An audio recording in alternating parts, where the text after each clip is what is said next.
I don't. You don't? What are you taking it home for? Because I'll Bring it up. have one of my buddies 3D print one of the wraps for it. Just bring it when I shoot it. I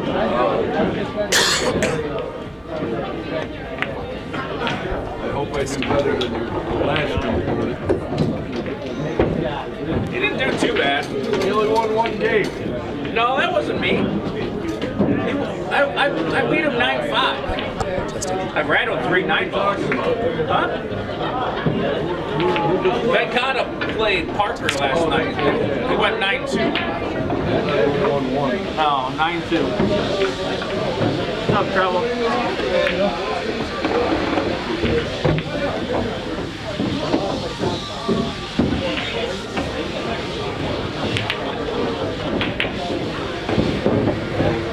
No, I won 9-5 last Thursday, but I hung 3 9-balls. So. So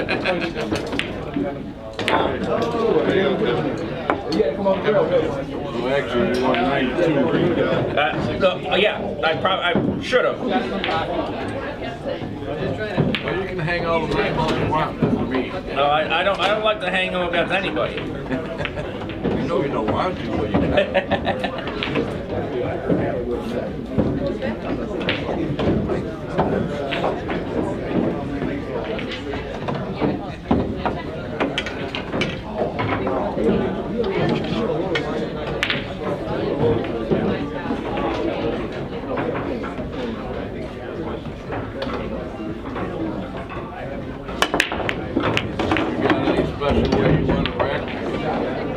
Just the one and the 9, nothing else matters. I saw one match where they were putting the 2 ball at the back.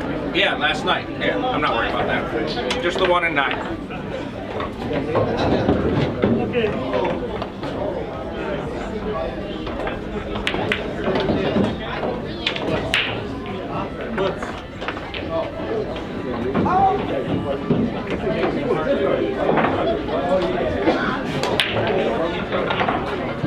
No, not yet.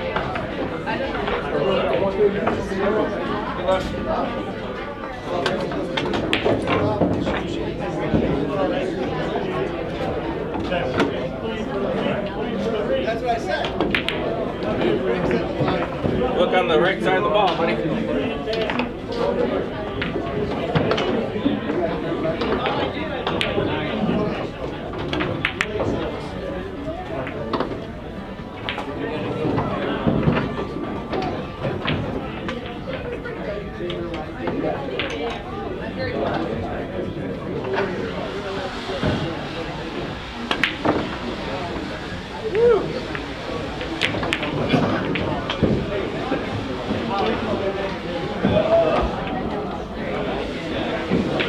I'm putting up foul. We're going to put a foul.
We'll see how the match is going, but probably yeah. I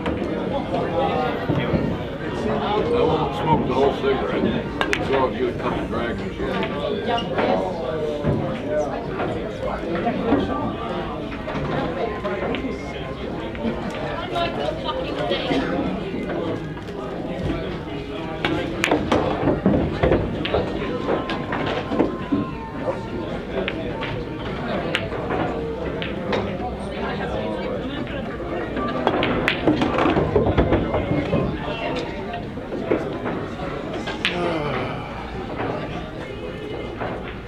Go ahead if you want to keep shooting. We still got like 20 minutes.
I know. I'm getting lucky. That's usually what happens.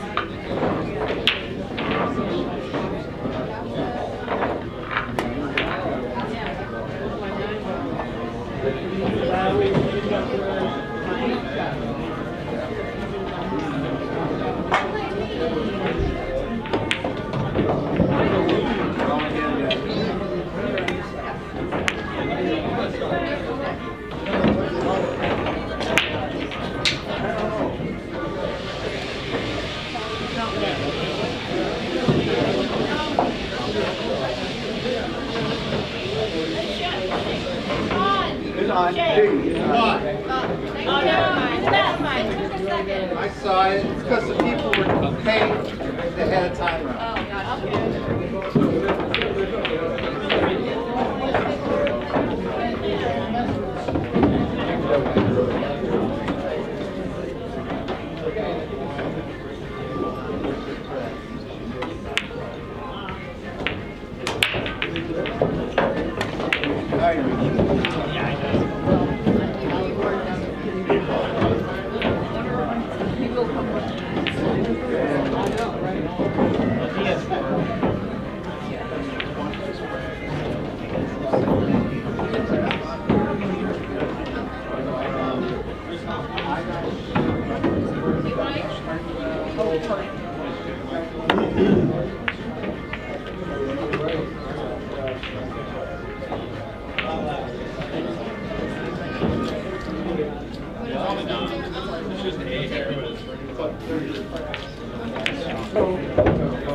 Yeah.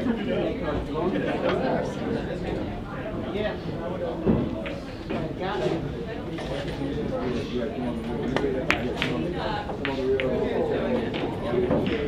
Shane, is it cash or card?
You beat her more. Beat her more. One hand.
Practice in the leg.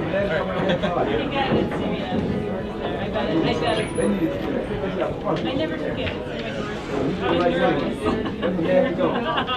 I was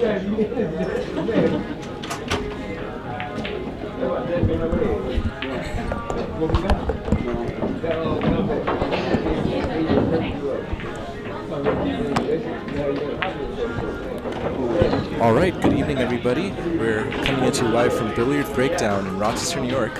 And today we have a challenge match for the top 20 players in Rochester, New York list. So before we get started, let's look at the list. Currently we have a new challenger, aka Ted Beach, taking on number 19 ranked Paco Morales, or Taco Paco. The game that they're going to be playing today, starting in about a minute, is going to be a race to 9 and 9-ball pool. Now there are a few variations in the rules that they've selected.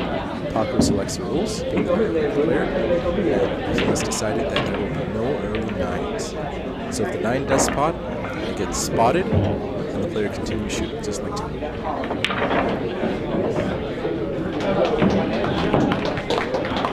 So we'll get started shortly.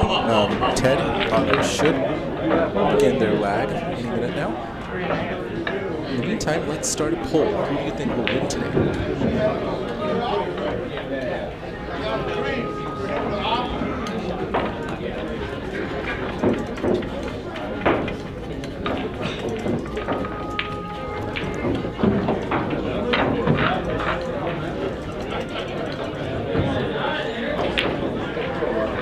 All right, so we have a poll in the chat. So if you see the chat, make sure you tune into that and respond to the poll. Who do you think will win today? It's going to be Taco Paco or Troublemaker Ted.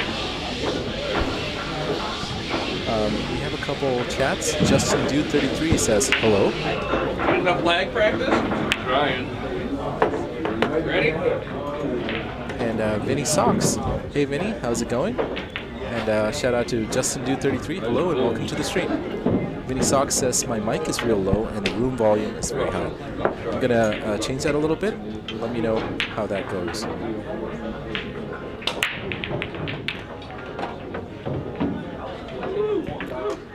All right, is that a little better or is it too much? Let me know, Vinny. We have Jim Cartasos. Keep score. And all right, I'm going to see what I can do to fix that. Looks like Ted Beach has won the lag and will be starting us off here.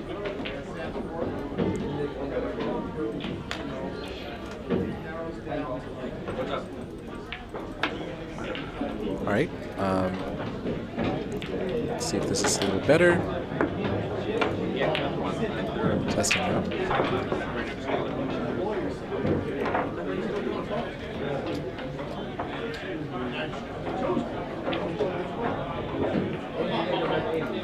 All right, Jim says that's a little better. I can turn down the room audio a little bit more. Let me know if that's better.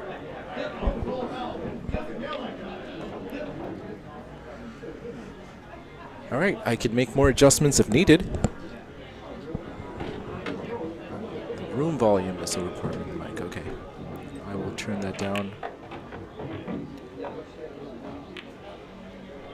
All right, perfect. Thank you, Jim. Thank you, Vinny. Perfect. We're ready to get started, and Ted Beach, aka Troublemaker Ted, to break.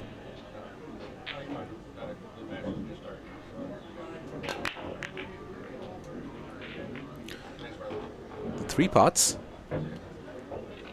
and the 1, while he can see it, there's no easy first shot. There is a cut along the top rail to the left, top left pocket. But the 2 is not quite easy to get to either. So let's see what Ted does here. Is he going to go for the pot? Or is he going to try to play a safe of some kind on the 1 or on the next ball, the 2? Jim says the room volume is too low now. I'm turning that up as we say that. And Ted Beach tries to cut the 1 in, but scratches. That's going to be an easy starter for Paco there. With ball in hand, Paco should have no trouble getting on the 2 ball. Still a little tricky if he's going to cut it down to the bottom left corner pocket. But once that 2 ball pots, everything else is quite open. Let's see what Paco does here. Is he going to go into the 6 or trying to go about it? And possibly even bump into the 2. It's pretty straight. Just a soft screw out for the 2 ball. Bit of a sharp cut here, so let's see if he plays safe or tries to cut it down the rail.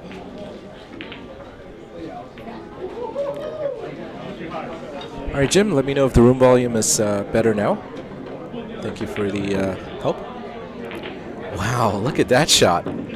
That was quite special. Really, really good bank by Paco there.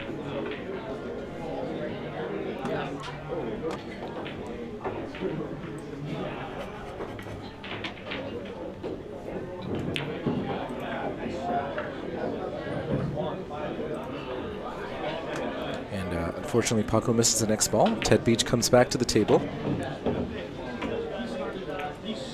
Going to get our replay software running so we can have some replays.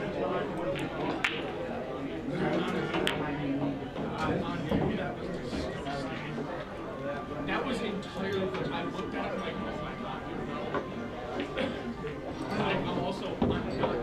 And Ted Beach misses the 4 ball.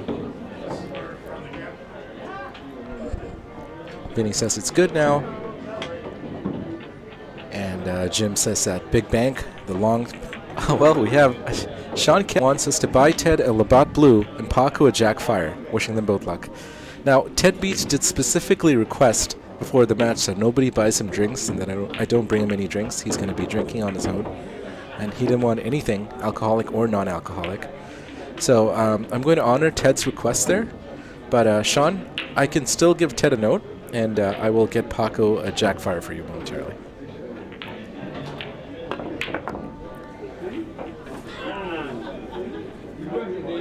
I will write that note for both players.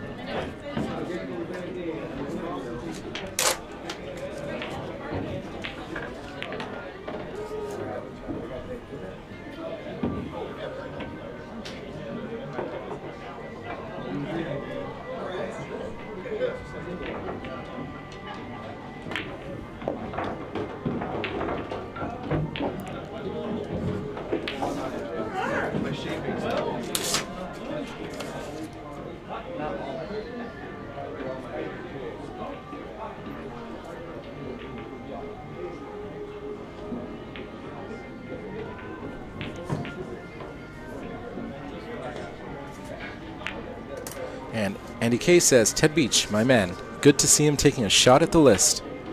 That's right, Ted's been waiting for this chance, and he's taking it quite seriously. His first game is a little scrappy. Really good shots by Paco, but he's back at the table, even though Ted Beach just shot. Tough shot on the 7. Jim Caratesos says, at Andrew Cooperschmidt, that's some impressive facial hair right there. I wonder if you're talking about Troublemaker Ted's facial hair. He does have a long flowy beard. So let's see what Paco does here. It's quite a difficult cut along the rail to the top left pocket. Let's see if he does that or tries to play safe and bring the cue ball down table to the short rail. Looks like he's trying to play to get behind the 8, but he doesn't quite get the safe there. This is a really good chance for Ted. Only 3 balls on the table.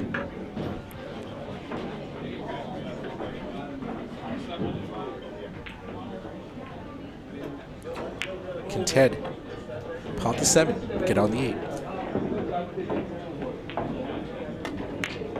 He does. Where's the cue ball going? Narrowly escapes the jaws of the side pocket. Jim Carateso says he was talking about both players as far as facial hair goes. Yes, both of our contestants today are, and it looks like Ted has given himself good shape on the 9 ball, albeit with a little more distance. Can he pot it and take the first win here? As soon as this frame is over, I will go and get Paco his drink. Misses. However, he's left it very tough. This is not an easy shot for Paco. It's a thin cut, very missable shot. It's also quite makeable. We'll have to avoid the side pocket scratch if he's going to try to cut this in.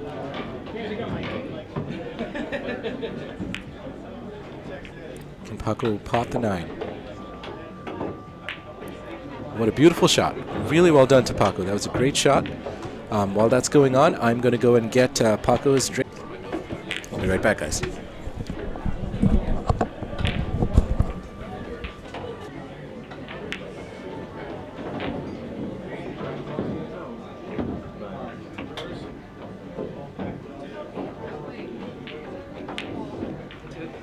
No drink for you? Might have to have you read it to me. I don't have my glasses. It says good luck. It's from Sean Kelly. Paco, drink from Sean Kelly. Really? I just don't want the stream to buy them. Sure. Well, he bought it through the stream. He bought it through the stream. Well, Even though he's here. I know you're. Maybe after I get my first win.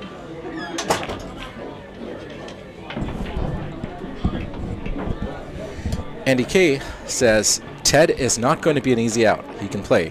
Paco made a really good 9 ball to make it 1-0. And that's a pretty good break too from Paco. Can he shoot the 1 and get on the 2 is the question. Players are using the magic rack. Yeah, I'll let you take that up all the time. I don't want to cripple it. Vinny Sox asks and Andy K if he wants to put up the 40. He's up on Ted Beach. He will take Paco. So Andy, you have quite a lot of side action available from Mini Sox here, as Paco flukes in the 3.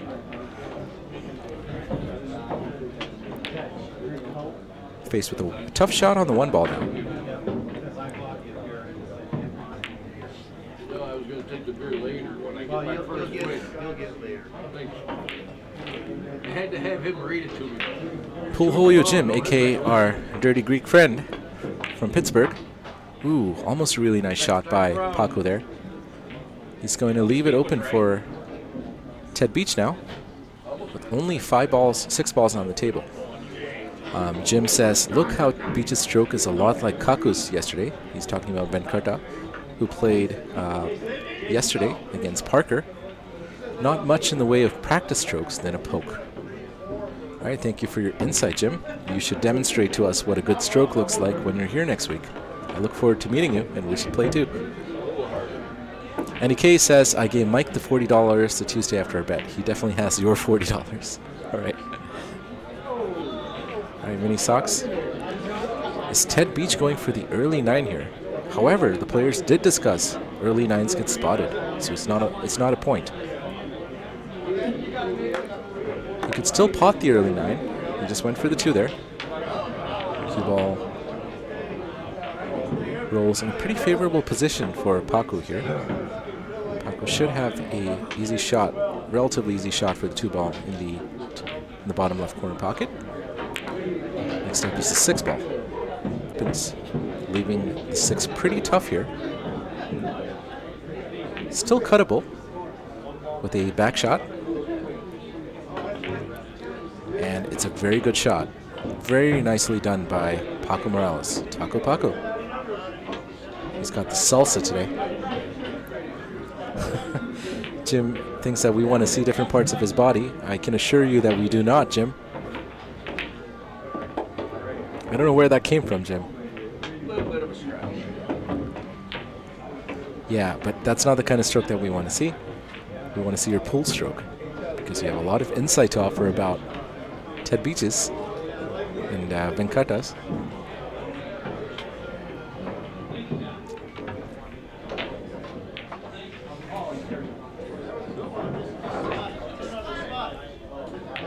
Can Paco make it 2-0? Really nice stroke, but he might have overrolled it a little bit, overscrewed it, but he might have gotten lucky. It might go into the left side pocket, and if it does, it's going to be. But he misses. That's a big miss for Paco, and should be a good chance for Ted to make it 1-1. Sits really nicely for troublemaker Ted. Just needs to pot this 1 ball. And he does. Well done to Ted Beach. Score is 1-1. Like that, I beat him. That's the joy of 9 ball. You only got to make 1. Jim says it lines up nicely for Ted. And referring to his previous comment, he says it's an idiom. Well, we don't know English like you do, Jim.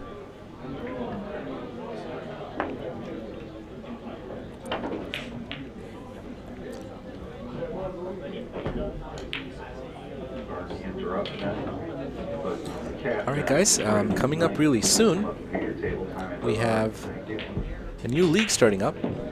This is a BC-sanctioned 3-man league, which begins in about a week. So make sure you contact Billiard Breakdown or Christine Strong to become part of this. We have drone shots from California. Jody says, Paul, how's it going, Jody? Welcome. Good to see you. Hope everything is going good in California. Good break by Ted, the 5 pots.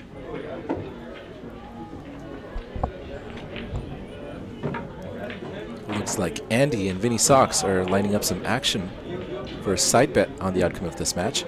But for everyone else in the chat, make sure you check out the poll. Who do you think will win today? It's posted in the chat. Is it going to be Taco Paco, who currently has 83% of the votes, so quite a strong majority of the 12 votes in favor of Taco Paco? Or would you vote for troublemaker Ted?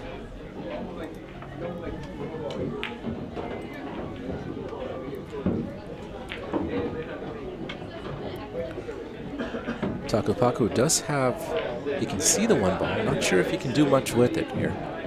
The pot's on. He's just played a safety, and it looks to be a pretty good one if the 3 ball helps. But has it leaked out? It has leaked out. So he really needed that one to slow down, either by going into the 3 or picking a different line, but this is still quite an awkward shot for Troublemaker Ted.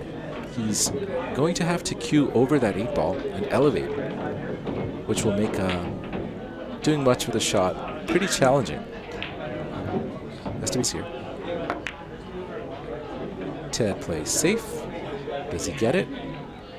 Looks like it's leaked out.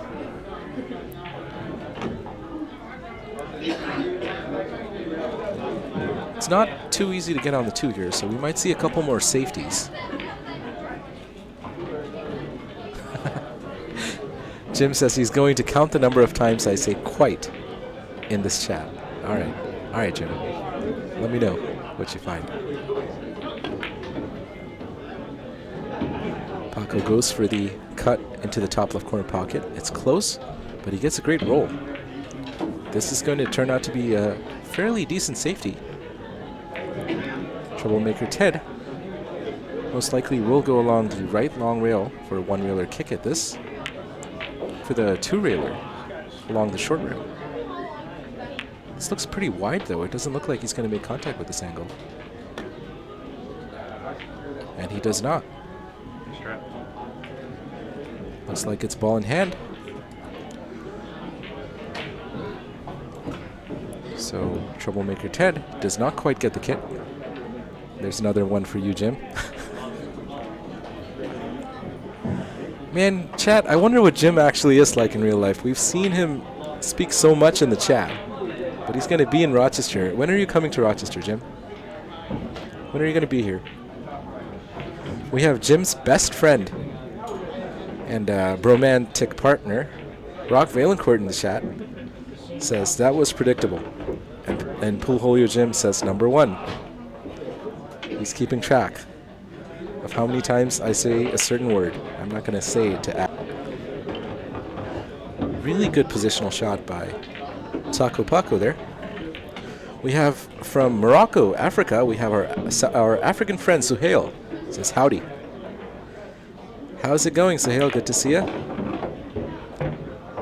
Paco overruns that just a bit. He had a good line, but his speed was a little fast.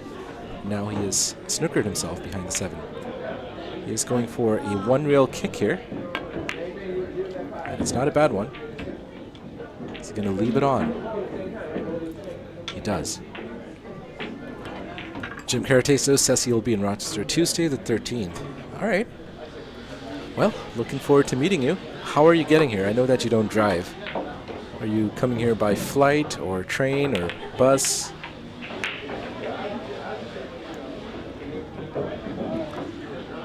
And our African friend is doing well as Ted Beach flukes in the 4 with a fantastic 3-railer that was not intended. How's it going, Patsy?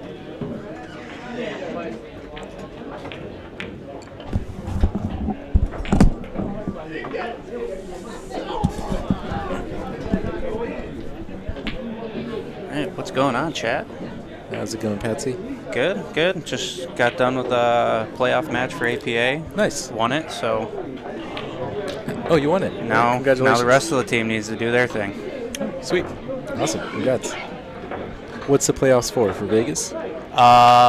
This is to get into cities. We finished first in the league. Okay. And then we have to win playoffs to get to cities, and then we win cities, we go to Vegas. Nice, nice. Very good. What's going on? 1-1 match now? 1-1 match. Paco has been playing a little better, but he did miss a 9-ball in the previous frame and left it quite easy for Ted. Okay, okay. Ted quite hasn't gotten into this match yet, but let's see how he does with this opportunity. What's going on, Jim? How you doing?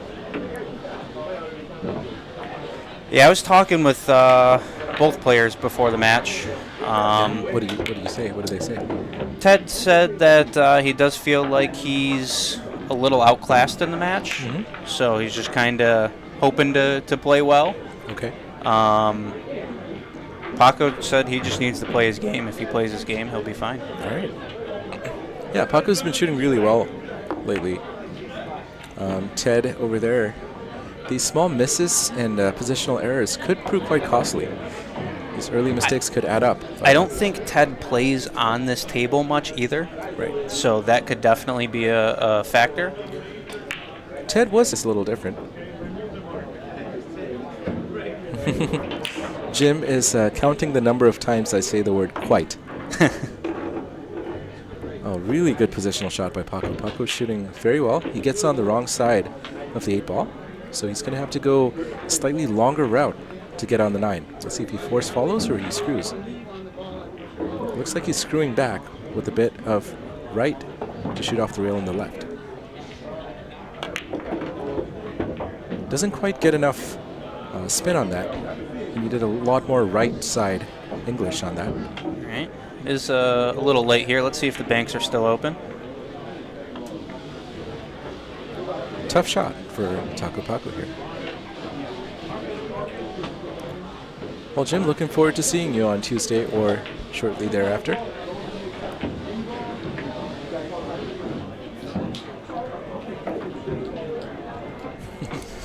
Jim says that shot is climbing the ugly tree. But that's a very good safety, very disciplined shot from Paco Taco. We have Nick K saying hi to me and Patsy. Good to see you. Good to see you too, Nick. Haven't seen you in person in a while. Paco was saying he's going to be the gatekeeper for the list because it's going to be a little while till he's able to challenge up. So he's willing to take on all the people waiting to get onto the list. Nice. He's just trying to make some money in the meantime. Not a bad strategy. However, if a player in the 18th, 19th, or 20th spot loses, they do fall off the list entirely. So there may be some risk involved with this. But rattles that shot there. And leaves a shot for Ted, just like the last frame. Great chance. Jim says that was a poor attempt at a bank on Ted's part. Yeah, it wasn't even close. I'm not sure what Ted was doing there. Got a bit lucky with the fact Paco missed that. He hasn't even gotten his first sip yet. That's right, Jim. What do any of us know? Can troublemaker Ted pot this and create some trouble for Taco Paco?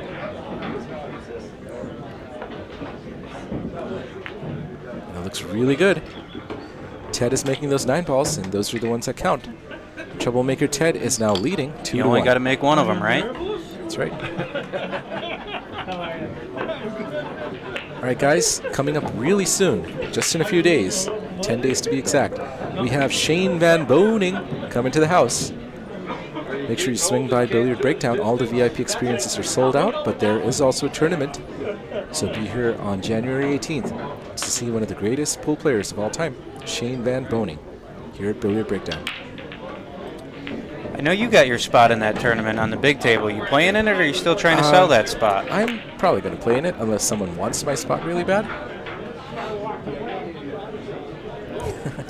Rock Valancourt in the chat. And Jim is trying to bait me into increasing his counter. No one can be sure that he knows the basics of how to shoot stick. And Rock thinks that Ted is top 3 within a month. I called it. Rock Valancourt, why don't you put some money on that with Jim Cartesis? I'm sure he'll take that bet. He might even give you the friends and family discount on betting odds. Because that's what you are to him, right?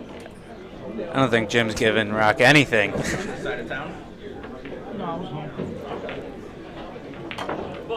Troublemaker Ted to break. He leads 2-1.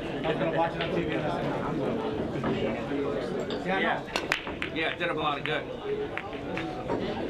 It's a little better. It's quite an open layout here. As long as Paco can get good on the 2 to get on the 3. The 4 to the 5 involves the most distance, with the 7 ball kind of cutting off some of the options. But it's still very doable. Get over your case. No, I think I got So the case 4 to up. 5 is the key positional shot here. And then getting on the 2 to get on the 3. Can Paco do some damage here? Paco comes underneath the 2 ball. Interesting. Not sure where it pots now. I don't think it passes the 7. It's hard to tell. But it doesn't look like it goes past the 7 into the top left corner pocket. So let's see what Paco does here. Is he gonna try to play safe, or does it pop? Does it pass the 7?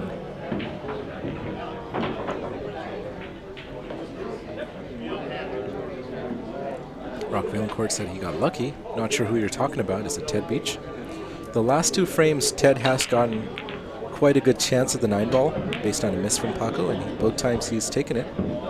That's why the score is 2-1. Jim says, all my instincts tell me Paco is a great guy.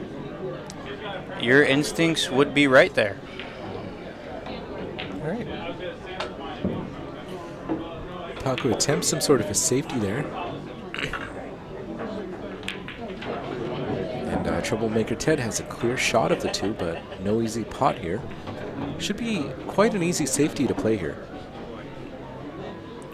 Just get the cue ball between on the right long rail. The 6, 8, and 5 are all blockers, depending on where you send the 2. He's jacking up though. And that's not a very good safety. However, Paco will be pretty uncomfortable when he cues on this. He's going to have to elevate quite a bit, which makes the shot really hard. And with where the 3 ball is, not easy to get good position. The bank to the side pocket may be possible, but the 4 is also pretty tied up now. So quite a tough run from here, especially being jacked up like this. So let's see what Paco does here. Voelkl says when he plays, he uses a lot of calculus to help. I think geometry would be more of a help than calculus in pool. Says he uses differential calculus. Well, Rock is an engineer, an unemployed engineer at the moment. And Paco misses the 2 ball, but leaves it safe. Pool Holio Jim, aka Cartezo, says, just like Rock Voelkl, all my instincts tell me you're not. Who are you talking about? Are you talking about Patsy or me? Or both of us? He said Paco, all his instincts says that Paco's a great guy. Right, but who's Jim talking about? He was talking about Paco first, and then he said his instincts tell him that Rock Voelkl is not a good guy. Oh, okay, so the commas make sense. All right. Jim is very, all right. Makes sense, sure. Our African friend is amused by this bromance between Jim Cartezos and Rock Voelkl. Rock Voelkl, can you explain to us how you use differential calculus while you play pool? Very curious to know. Well, Andy asked Rock Voelkl, did you get picked on a lot when you were young? All right, Taco Paco brings out the jump cue. Kenny made contact with it too.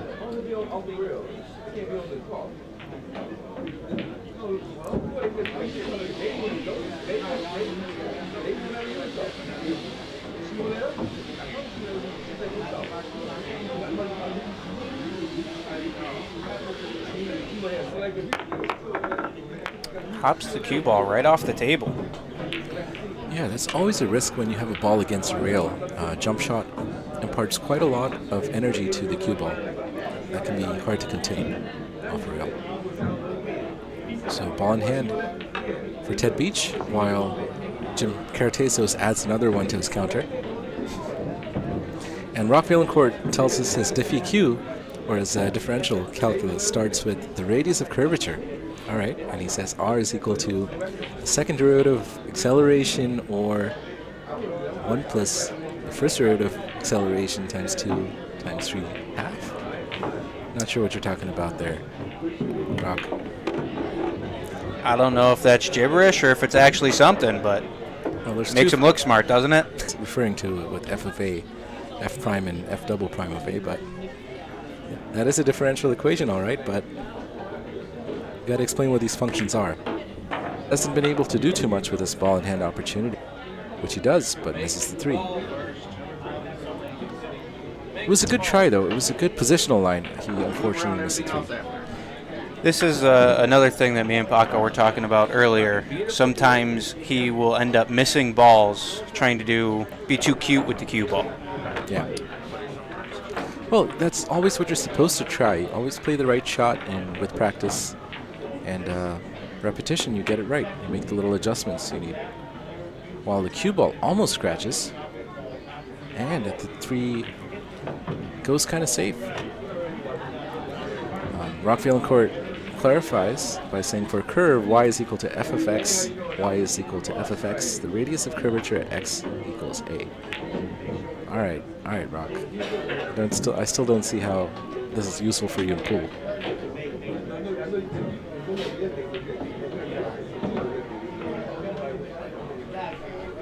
Andrew Cooper Schmidt says, no one knows, and more importantly, no one cares. No one except Rock Voelkl.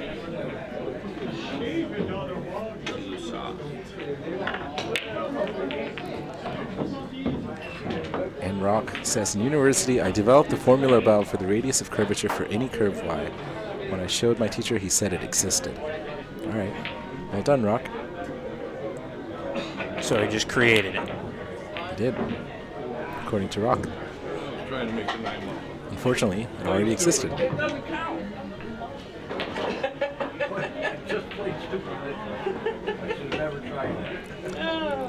Rock tells us more about math and the Coriolis force, which is a force relating to spin, I believe, and rotation of a spherical object.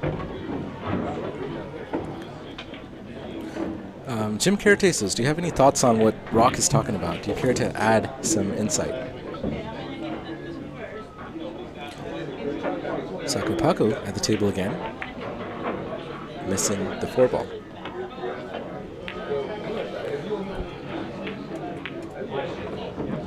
It looks like it's quite easy to do a rail first kick for the 4 ball in here. And if you play it at the right speed, you should be quite natural on the 5 ball to the left side pocket, or to the right side pocket. So can Ted play the speed right here? But he misses it and concedes ball in hand. That's quite a bad miss. The table is wide open now for Paco. It's to get on the 9. Jim says he's being censored by YouTube. Well, it still shows up. We can see Jim's censored comment on screen. I'm not going to read it aloud. No wonder YouTube censors you, Jim.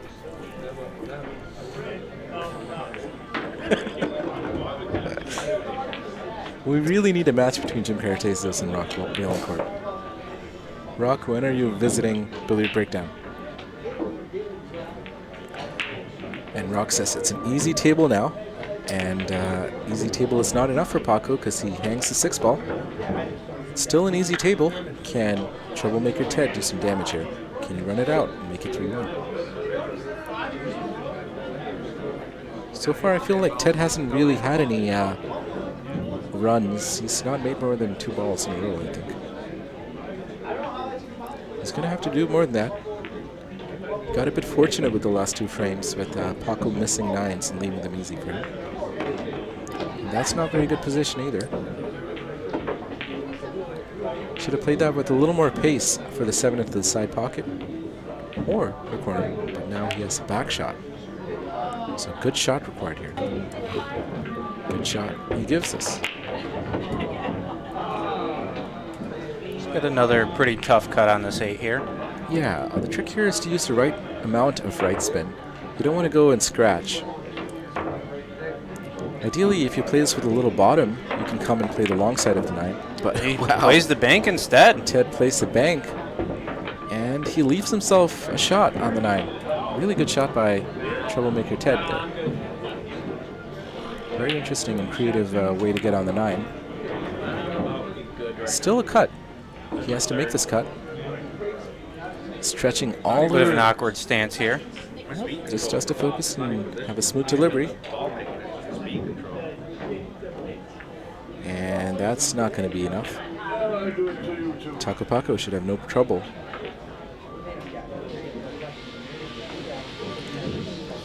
Voelkl says he was in Niagara Falls a few weeks ago, and his wife said he couldn't go because ICE is detaining Canadians. All right. I was in Niagara Falls last week. Wow. Paco. I don't think either of them want to win this rack. Paco's given away the last 2 frames by missing the 9-ball. And he's missed a very easy one now. What's going on? Ted should be able to make this without any issues. And he doesn't. Nobody wants to win this one. No, not this one. They both agreed with me. Neither of them want to win. F Luck Now shows up in chat. How's it going, F Luck Now? Good to see you. He says, I don't think that match would end in pool. And he is talking about the match between Jim Cartezos and Rock Valencourt. As Paco makes a really nice bank. And the score is now 2-2. Thanks for agreeing with me. Let's see. We have a league coming up. Starting on the 14th, it's a 3-man BCA sanctioned league here at Billiard Breakdown on Wednesdays. 3-man league. Make sure you sign up, contact Christine Strong, and if you win, you have the chance to represent Billiard Breakdown in the BCA Championships in Las Vegas. Score is 2-2. Paco to break.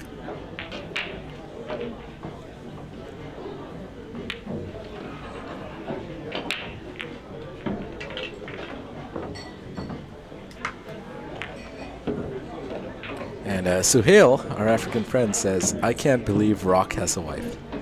I'm sure Jim Cartezos agrees with you.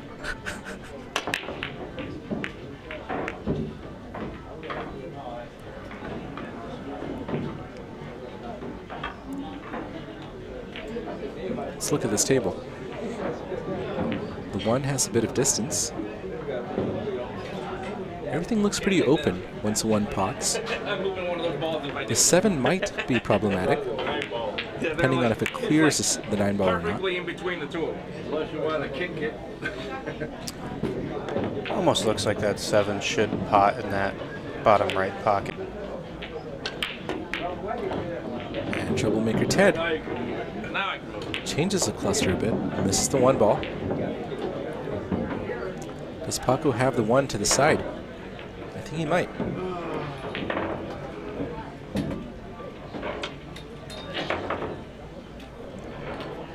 If he's rolling forward, it's tricky to hold for the 2. And it's not the best positional shot, but he does have a shot into the bottom left corner pocket. Or looks like he's playing a safety here, possibly behind the 9. And he does. Really nice safety, but he pots the 2 with an unintended. That's the second time I played it safe and made the ball. Rock Valencourt said he hasn't seen 3 misses in a row on the 9-ball ever, and he needs a wife to take care of his kids. We have Kirk Foley in the chat saying, I think Ted needs a beer after that. I think Paco does too, Kirk. How's it going? Good to see you. Of course, not coming to Billiard Breakdown, he has You know that the last game we played, some excuses to not do so. I usually watch it at home. And I'm always bitching the screen. I can make that shot. A little different now, isn't And it? Suhail is going to sleep. It must be pretty late in Morocco right now. Hope you have a good night, Suhail. See you next time. Thanks for joining. 2 ball goes between. The only every other ball on the table will go. I did the first rack. I did the same thing. All right, so we have a few comments in the chat from F Luck Now and from Rock saying that the stream is skipping again, almost as bad as the other night. Yeah, I'm not sure why that's the case. The internet seems to be pretty strong right now. Let me know if that keeps happening. See what I can do. I could see my next ball. Seems to be pretty steady. There was no way to see anything.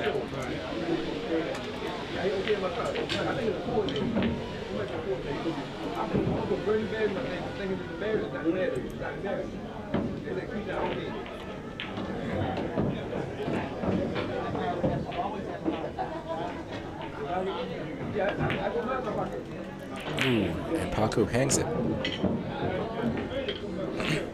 Yeah, it looks like our upload speeds are not too bad, so I'm not sure what's going on.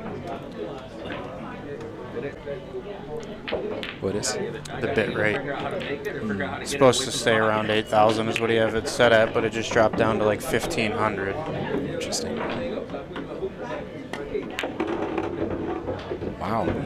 Follows the 4-ball in there.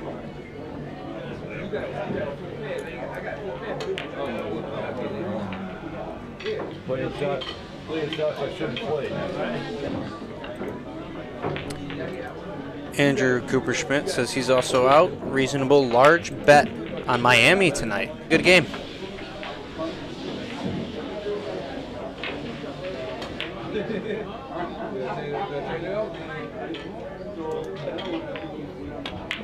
Oh, that was even close.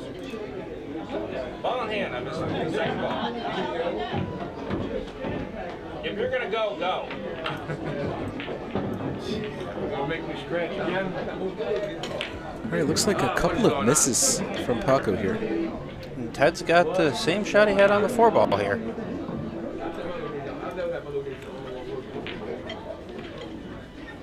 Kirk Foley says it's going good. He will buy them around. All right, Kirk. Well, Ted Beach has requested that nobody buy him drinks tonight. He's drinking on his own. But I'm sure Taco Pac. Whoa, what is that? And he scratched in the other corner. With ball in hand. That's quite bad. So, Kirk Foley, I will get Taco Paco Jack Fire from you. Jim says it's 2:42 a.m. in Morocco. Just in case anyone wonders why he likes Suhail so much.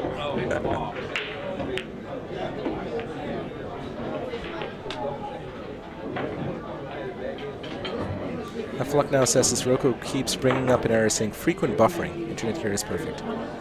Yeah, I'm monitoring the Ethernet connection here. Yeah, it looks like the internet is dropping to pretty low speeds here and there. Bit rate just dropped pretty drastically as well. Don't know if it's an issue with the provider or something else, but Taco with the tough bank here.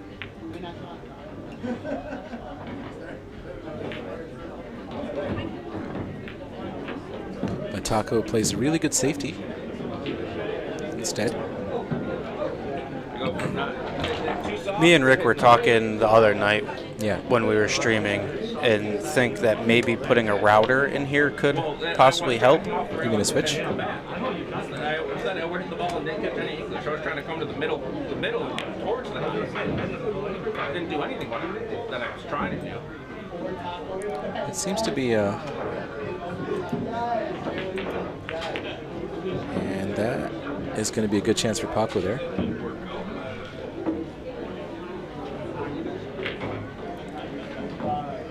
Mike Johnson. Hey Mike, how's it going? He says, are we having trouble with the internet signal? The site is buffering. Yes, it looks like the internet is indeed cutting out a little bit. I'll work with Mike on this and let him know. It might be something hardware related. And Jim asks who the provider is. It's Spectrum as far as I know. And the score is now 3-2.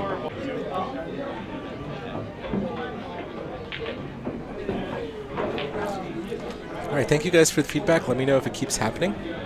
We'll try to do our best to fix it. I'm not sure if we can do anything while the stream is running, but I'm just going to monitor the internet upload speed throughout and see what's going on.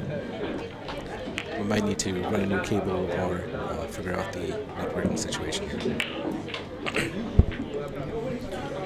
All right, well done to Paco. Paco finally takes the lead back from Ted Beach. And we are going to start the 6th frame of this match with Taco Paco to break. Scores 3-2.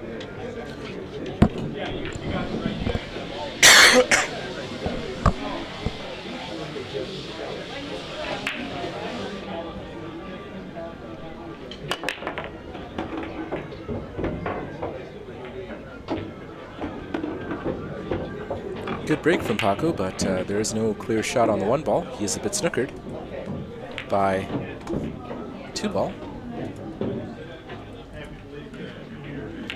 Might be able to see just the edge of the 1. It's tough to say.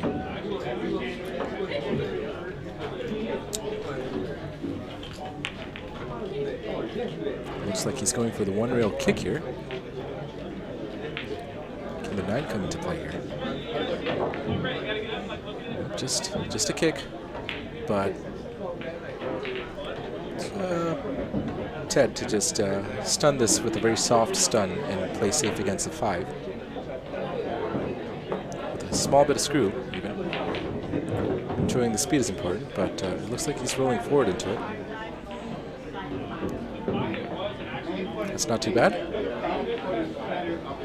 Should be an easy kick for Taco Paco. And the 2 and the 7 are practically over the pockets. It's quite a wide open table. But neither player here has been running out from relatively easy positions. Can Ted do anything here? Can he Does leave Ted a shot this time. Quite natural position on the 2, just has to slow roll this, or he can even get below the 8 ball if he wants. They figured if it rolled, then get down to 5 and a 7. Just has to play the speed right here and not get snookered by the 8.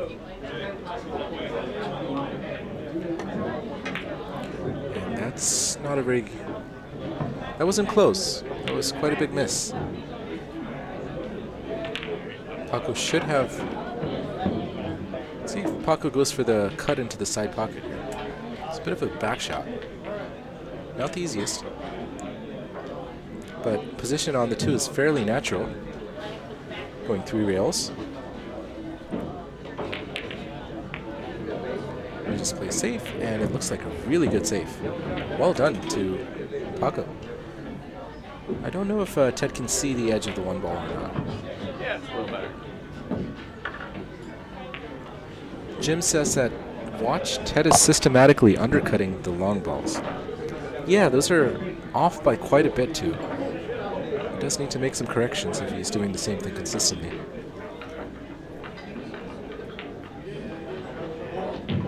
Looks like Ted is kicking at the 1 ball. Looks a bit wide again. He may not make contact, but oh well, he does. Really good shot by Ted.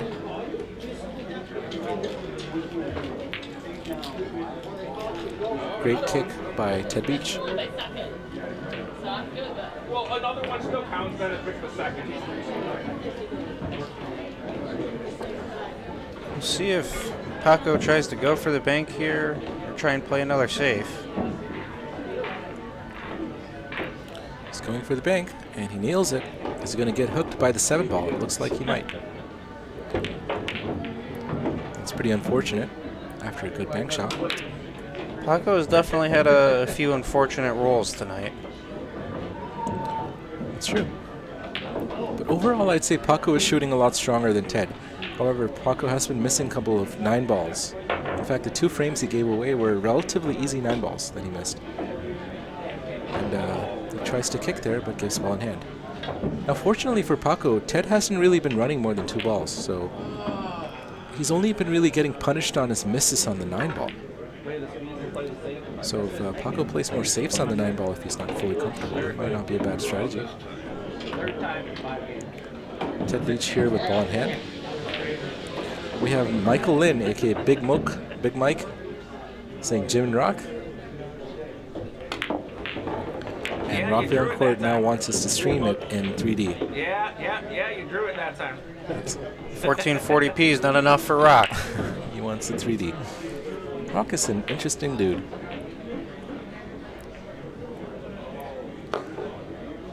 Ted gets on the 4 somehow after screwing. Let's see if he can make one of these longer shots here. Undercuts that one again.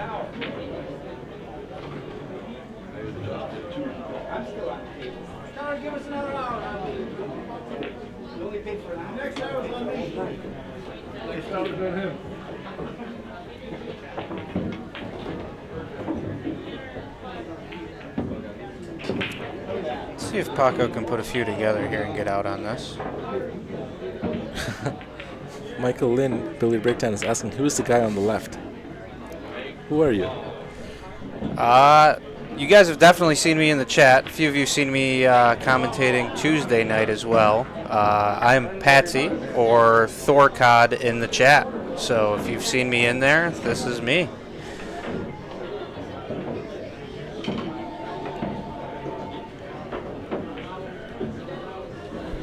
Rock said he wanted 4K, but we could only give him 1440. And the reason for that, Rock, is with the 4K stream, the latency for chat is about 25 seconds. So we would only get your chats 25 seconds, or you would only see what happens 25 seconds after it actually happened. So that would slow down the chat, and Mike prefers keeping the chat more real time. Ted rattles the 4-ball there. Ends up getting a little bit lucky with the leave. We have Hoodstar with his classic messages about red carpets. At this point, I don't know if anyone knows what he's talking about. And Jim Caratesos welcomes Hoodstar.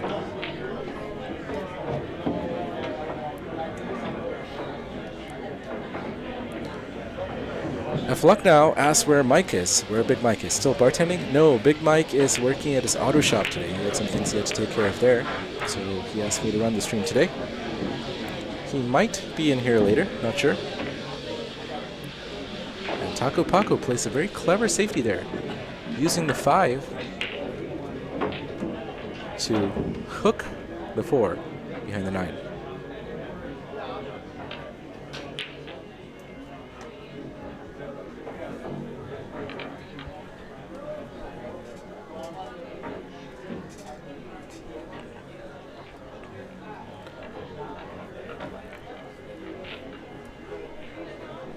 All right, Mike, is that low enough for you?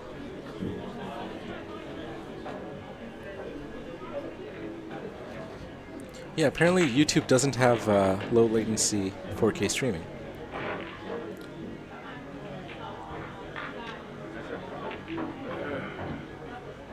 Rich Body is in the chat, and he says, tell Mike to pick up the $150 Asus router at Best Buy. So currently we have the PC hardwired via Ethernet. So not sure if it's a router issue or not. Have to see what it is. Could be a Spectrum problem too. Spectrum is known for having some problems.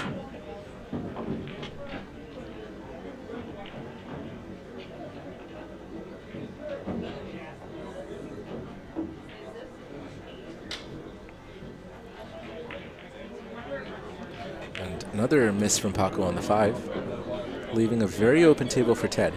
Ted, this is as easy of a run you could get, or a layout that you can get. Can you do some damage with it? Ted really needs to convert these kind of opportunities to wins, because right now he is relying primarily on Taco missing 9 balls.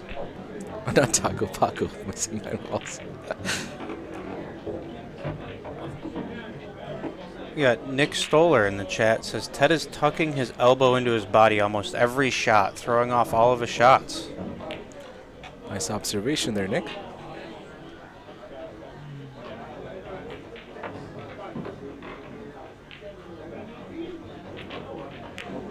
We have Hoodstar talking about someone called Mike Saibao. We have Eligio Cumbrera saying, vamos, Ted, tú puedes. Don't know what that means, but hello to you too.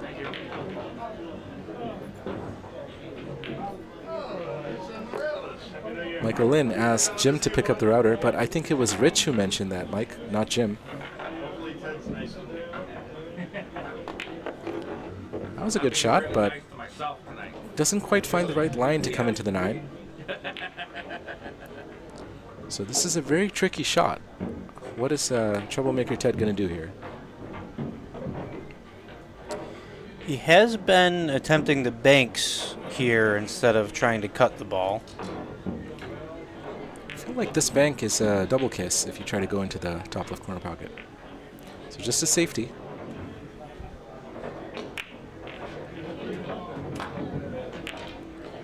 And Taco Paco faced with a tough shot here. Tough cut into the top left corner pocket, or he could play safety. the last thing he wants to do is leave the 9 hanging in the pocket, which is pretty easy to do on this table.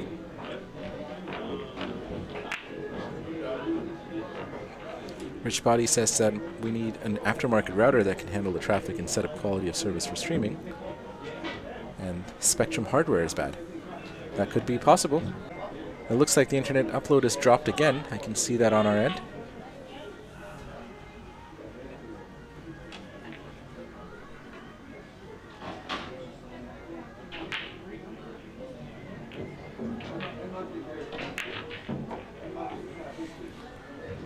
Hoodstar wonders, why are your arms so close to each other? What's going on down there?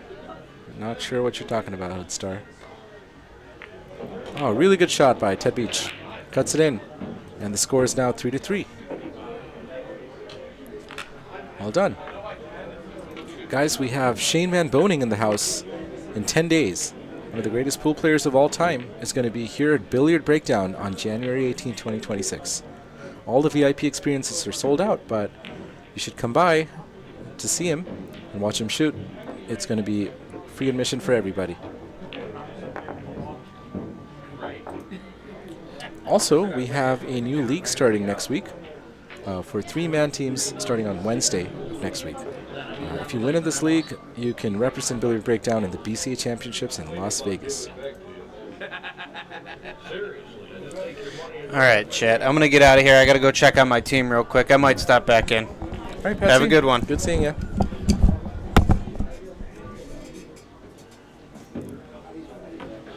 Rock Valencourt asks, is this match going slow? We started just about an hour ago, and the score is 3-3. So, yeah, I would say it's going pretty slow.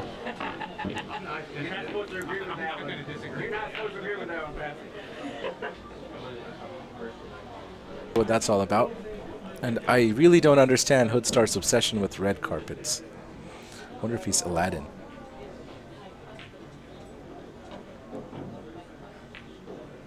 Six, so has to play the speed of this just right. A soft screw. And that's good. Paco does a really good job giving himself an angle on the 4. What's he going to do with the 5 now? Is he going to follow up? It's going to be very difficult to get on the other side of the 5, so he might settle for the 5 ball into the side pocket here. And it looks like that's what he's played for.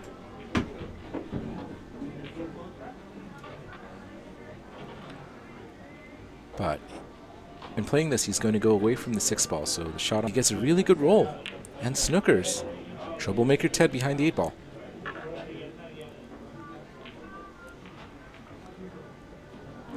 And Jim says that Hoodstar was being an a-hole to Patsy. That's a... Ah, about the arms comment, I see.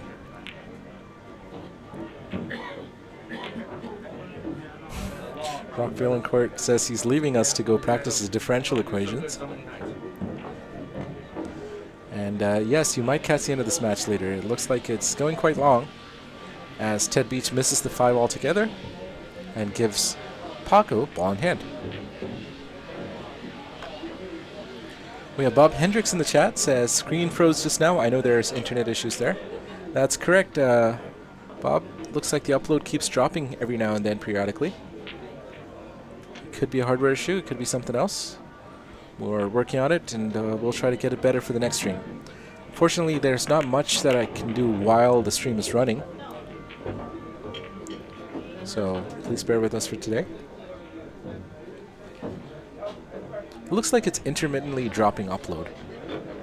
So not sure what's doing that. It could be the router, as Rich said, or it could be something else.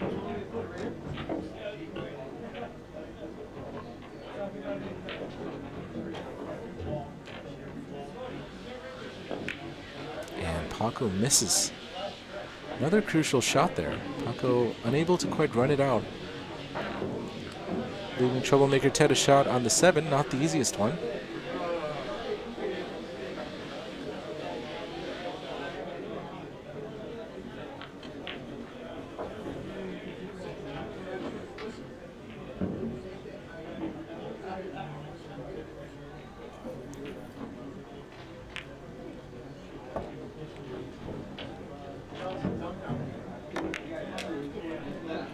That's a scratch.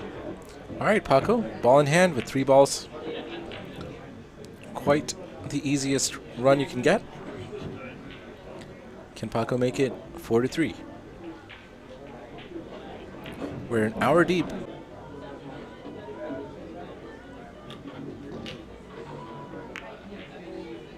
He does a good job. Paco should be able to make this 4-3.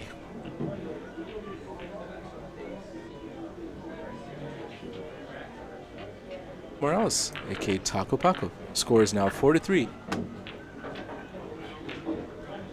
Let's see what's going on in the pool hall.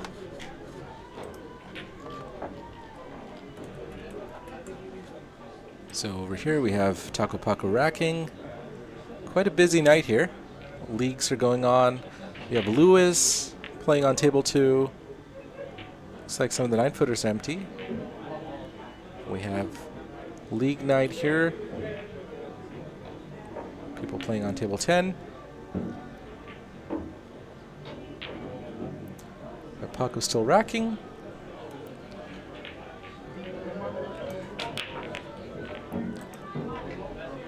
All right, Paco to break. We're now in the 8th frame of the set.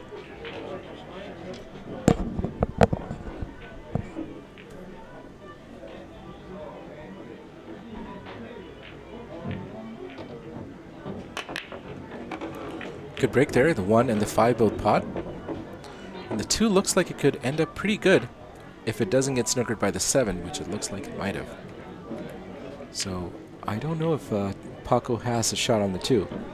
Definitely not into the top right corner pocket. And the 3 and the 8 are a little tied up. So let's see what Paco does here. I keep calling Paco Taco now. I've been calling him Taco Paco so much. And instead of saying Paco, I've been saying Taco. Okay, Paco is playing a push. Leaves a long back shot, a steep back shot for troublemaker Ted.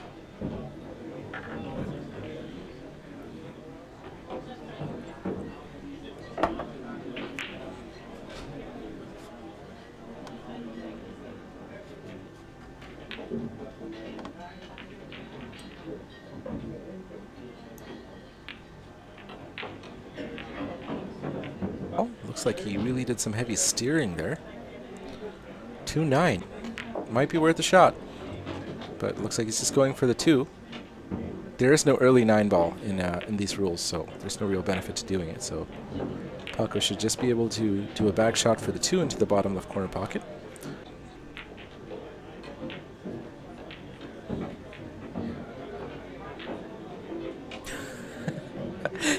Eric Downer says, I am the definition of a consummate professional, and Jim counters that with saying, a professional on barbiturates, perhaps. As a commentator, you have the energy level of a gnat. Pipes as well as you do. I wonder if you're the same in person with speech. Looking forward to meeting you, Jim. That's why I got a drink today, Jim. I guess it's not helping. But also, this match has been kind of slow. We haven't seen many things that are exciting. Maybe we need Los Sharkos in here tonight. Maybe we need some Los Sharkos action to spice things up. Jim, appreciate it.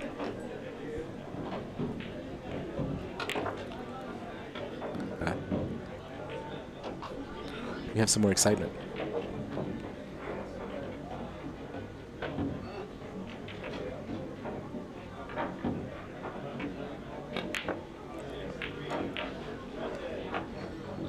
Jim wants me to say something dirty. Be really dirty for me, Paul. Let's think of what's something dirty I can say.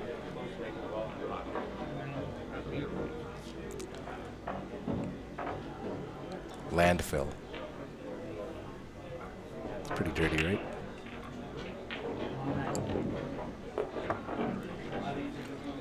Public restrooms. How dirty do you want it, Jim? Ooh. Troublemaker Ted misses the 2 ball altogether. Another ball in hand for Paco.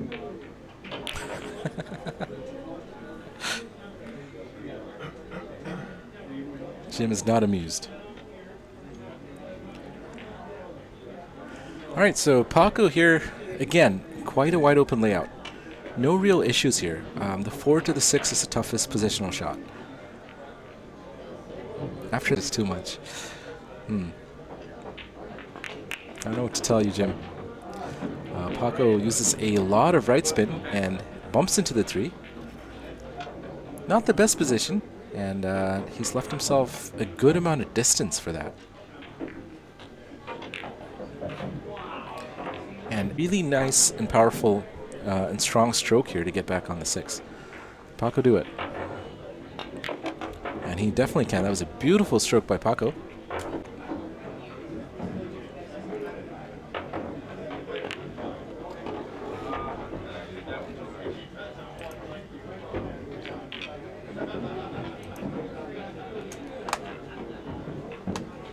Now, Paco shooting pretty well now, but can he complete this? He's had these kind of opportunities before, but he hasn't been able to finish or close them out.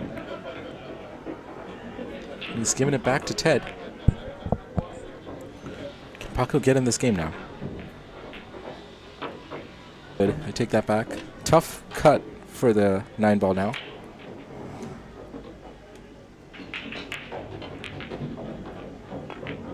And he misses again. The 9 sits pretty straight for troublemaker Ted. And that's right, that was not even close. Pulholio Jim, aka Jim Caratesos, complains that neither player has pocketed more than 3 balls in a row all night. I think that might be quite the accurate observation, Jim. To which Eric Downer replies, Jim, we can't have 700 Fargo players every stream.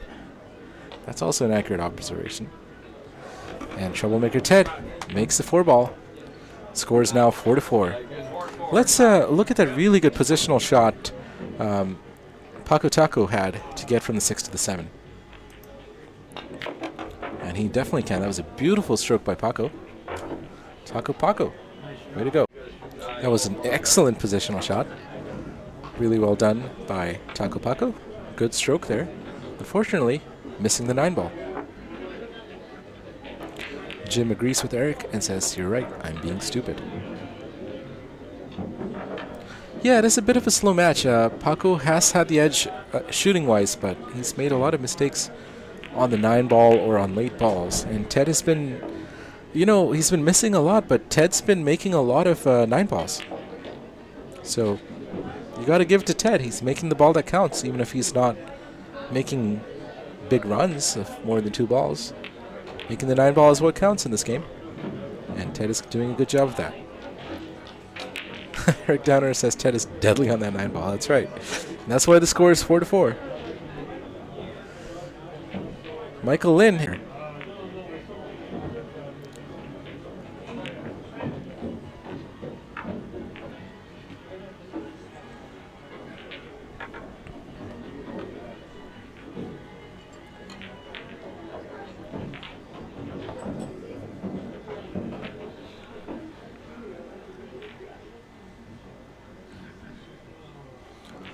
Taco Paco looking at the rack. He wants to avoid going into the 8-ball here. And it's kind of awkward bridging across the table like that with the rest. Needs to put a little bottom on this to get on the 2-ball to the side. Bottom or stun. Just doesn't want to clip that 8-ball and end up on the rail. And yeah, that's made everything tougher. Being on the rail is not the ideal position here. Might still be able to cut it into the far bottom left corner pocket and get on the 3. That's possible. He just plays it safe. And not a very good one. Salsa out the shot to troublemaker Ted.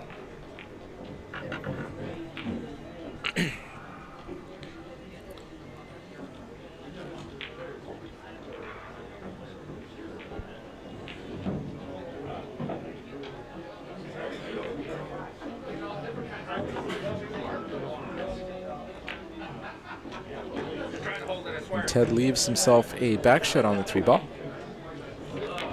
Again, wide open table. But neither player has really been capitalizing on wide open tables. Can they start?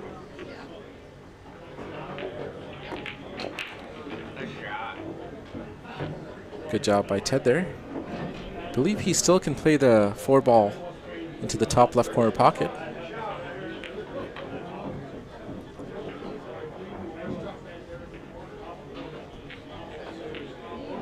Eric Downer compares me to Nostradamus. Who is that? That's some guy who predicts the future, right? Ooh.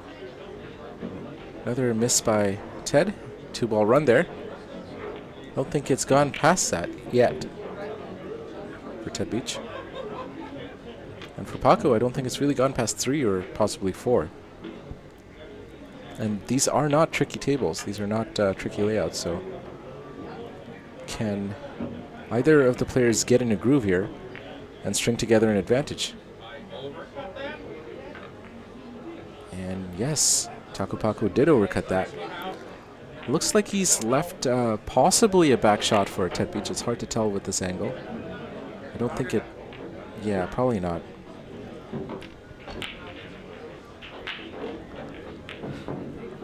Ted was playing safe, according to Eric Downer.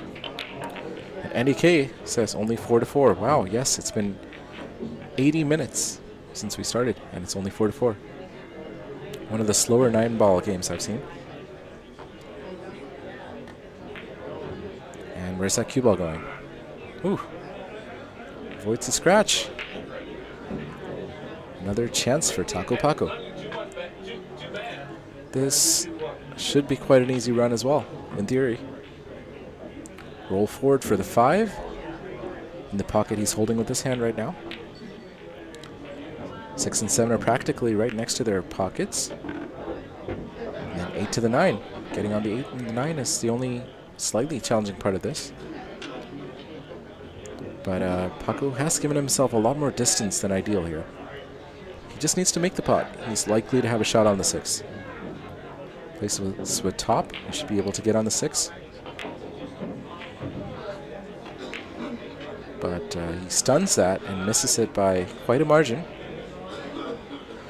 Leaves the 5-ball kind of awkward for troublemaker Ted. Ted could cut this into either pocket, back shot, or cut into the bottom right. Looks like he's playing a safety behind the 9, perhaps? Hard to tell. He does, and that might work. So Taco Paco will have to kick at this unless he can see the edge with the ball. Possibly even do a slight masse. Looks like he can see the edge. Send the cue ball up table. And Ted is back at the table. You're welcome, Mike. I didn't expect this to be a long night, but looks like it's going to be.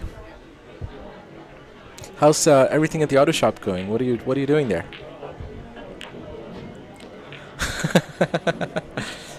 Michael Lynn says he's going to ban 9-ball next. Yeah. If you ban 9-ball and you ban 8-ball, only 10-ball, that's going to be even worse. Play 3-ball.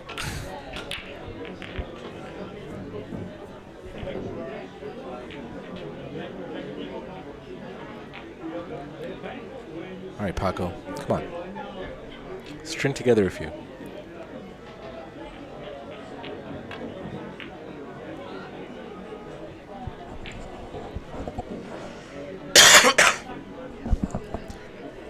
All right, guys, after this match, I'm going to go get some food.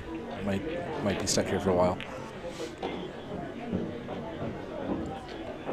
Michael Lynn says he's putting together a tire balancer, an alignment machine, and working on installing a scissor lift. Oh, really nice shot by Ted, but it's going to scratch. No reward for a good shot. That's cool, Mike. Didn't know you were doing wheel alignments there. Pretty cool. For those of you that don't know, Mike is starting an auto shop on Dewey Avenue. think it's called Vex Automotive, and it should be opening in a couple of months.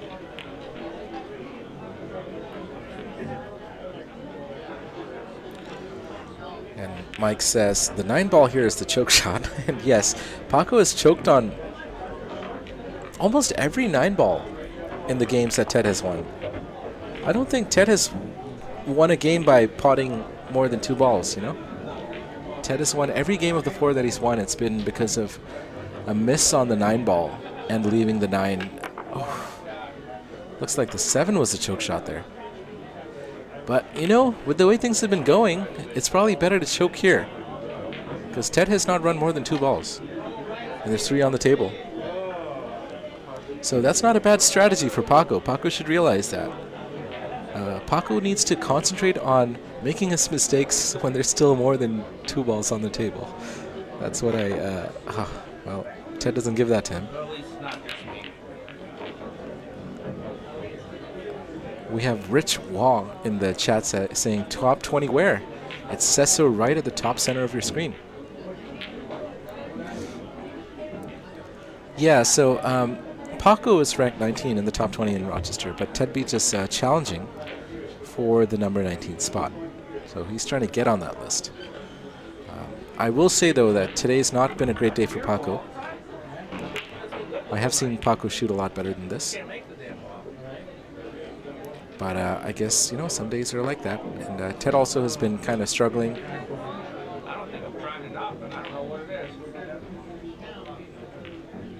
Yeah, both players not really falling into stroke or rhythm here. And it's a battle for the 3-ball out. Can either of them do it? Or will it be 1 ball at a time? Ball by ball.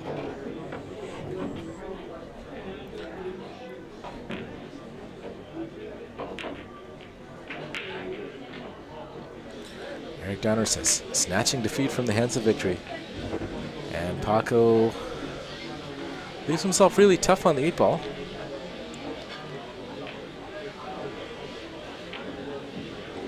It's gone out. Sorry guys for the issues with the connection. Looks like the internet. Yeah, Mike, it might be worth looking into a different router or some kind of hardware. I also wonder if the Ethernet cable that you have is in good shape. It's important to not kink it too much, or, you know, wonder if there's crosstalk or anything else like that. But I would explore looking at that cable to make sure that it's pretty comfortable, and also making sure that the router setup is good. So once again, I apologize for any cuts in the stream you may be experiencing. I know that we just cut out briefly a few moments ago.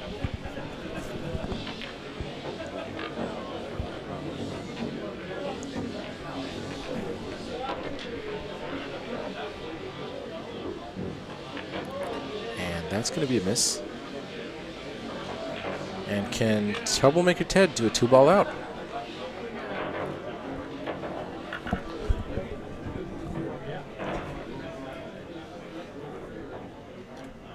I'm just looking at the Ethernet setup here.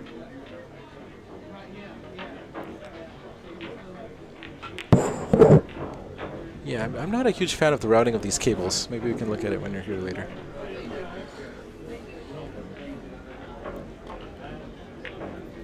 And this time, can Paco make the 2-ball out after that miss by Troublemaker Ted?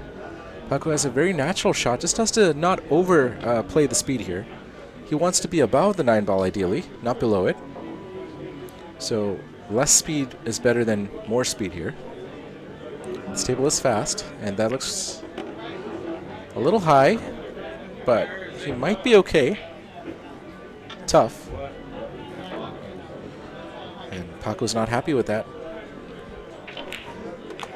But can he pot the 9? But just a reminder that captains need to pay at the bar table time. Little announcement from Sean Kelly.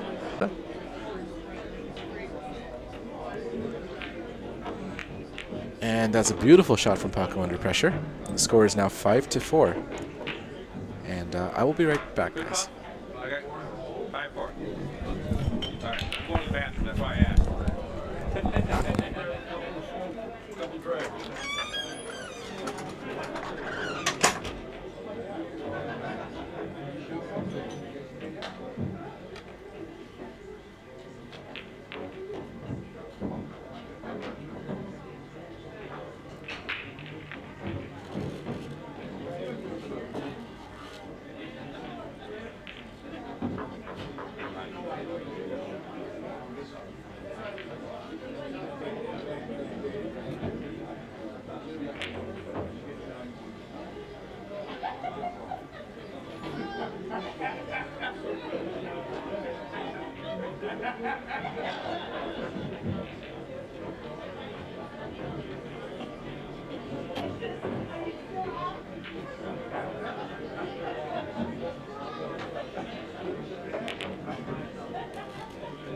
Yeah, like that's why I was like, you know, I'm gonna go to the bathroom, so you might as well go out now.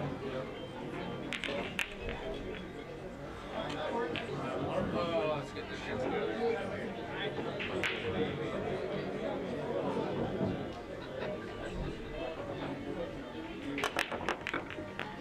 That's not how you get it together. I got it. Got it? Get you right for your 10. No, 7 balls on it still.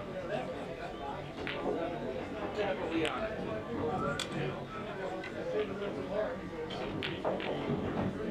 It's anywhere on the table.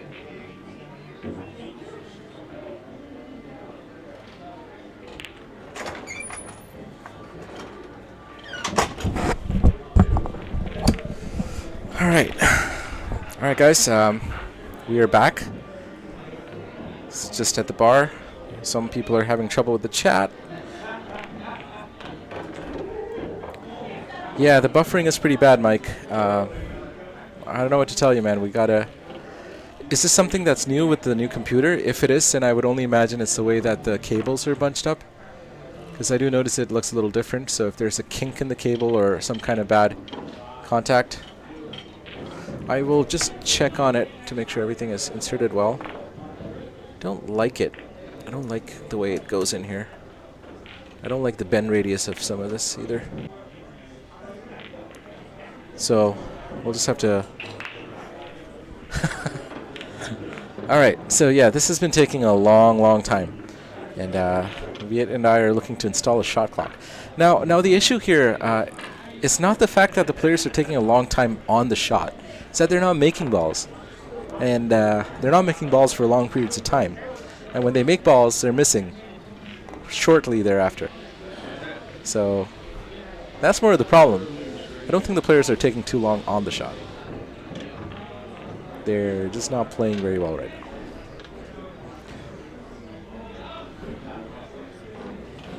But sure, I'm all for a shot clock. Put a 30-second shot clock. That's how pool should be played. It's not rocket science. You should never have to think more than too long. Shoot.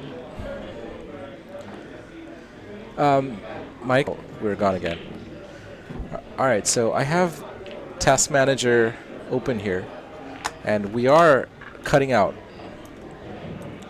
It's showing my Ethernet send at a consistent 10 megabits per second. So there's probably multiple things that could cause it. One of them could just be the ISP, that is Spectrum. Or it could be something to do with your routing. Like in case it's something new with the new computer, it could be either your network card, the router, or the cabling. So all of those could be things that affect this. If this issue did not happen with your previous laptop, then it's more likely to be hardware related with this computer or the cabling. If this happened with your old laptop, it's possible it could be the router or your ISP issue. So I personally don't think your bitrate is the problem, because you are getting a good 80 megabits per, or like 10 megabits per second plus right now. It only cuts to 100 periodically, so we'll have to look at the hardware and the cabling. Maybe it's a bad Ethernet cable. Maybe there's some kind of little break in it that causes it to drop every now and then. So yeah, one thing we could try also is do it wirelessly, like have a strong Wi-Fi access point instead of Etherneting it, and see if that makes it better. Because I don't know if running such a long cable, if you have kinks in it or anything like that, that's causing issues. But it might be easier to try wireless than pull a new cable, if that makes sense.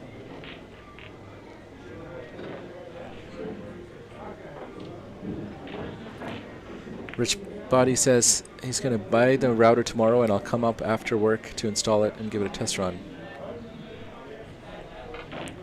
Rock says, I saw Turning Stone is live, and that reminds me Mike is there, I think. No, Rock, Mike is not at Turning Stone. Mike is in Rochester. He's working at his auto shop. I think he's going to go to Turning Stone on Saturday.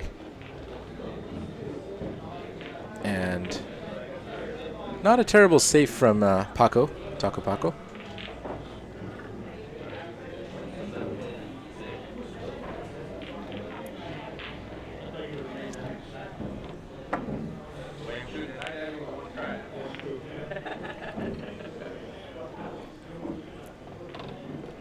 Wow, it's 8:30. Score is 5-4. We are moving forward slowly.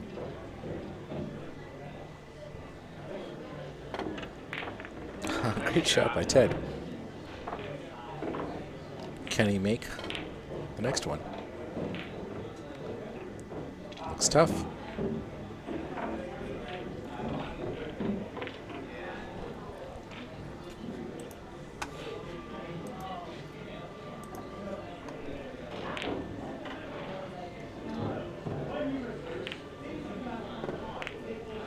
That's not going to be it. And that's a good chance for Taco Paco. Just a little bit of a back shot to get started. We'll have to go 3 rails ideally to get nice on the 7. So the path would be something like this.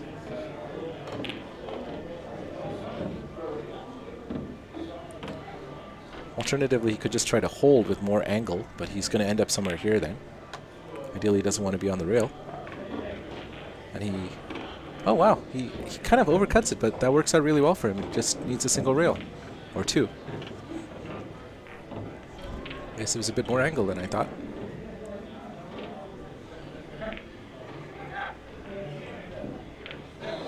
It's a bit straight on the 7 ball. Can he punch out? He just stuns. This is also not the best position. It's a tough shot. He's going to have to play this with stun, avoid the side pockets, kind of come down. So maybe coming this way and then down here. But it looks like a scratch. And that's not good. And is he going to make Troublemaker Ted shoot this? Probably. And Ted should have no problem making the 9 ball. Oh, I didn't see the 8 ball there. My bad. 8 ball was so deep in the pocket, it was so buried in the pocket that I didn't see. It was there, so there might still be hope, guys, for Taco Paco. But this is a good positional shot from Ted Beach. Okay, for a second I thought the 8 wasn't there, and I thought Paco was making Ted shoot ball in hand 9.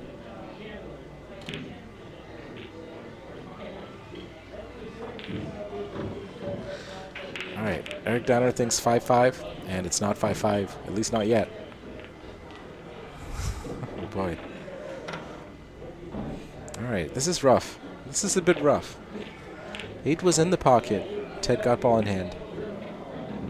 And the game is still, and Paco gets another chance.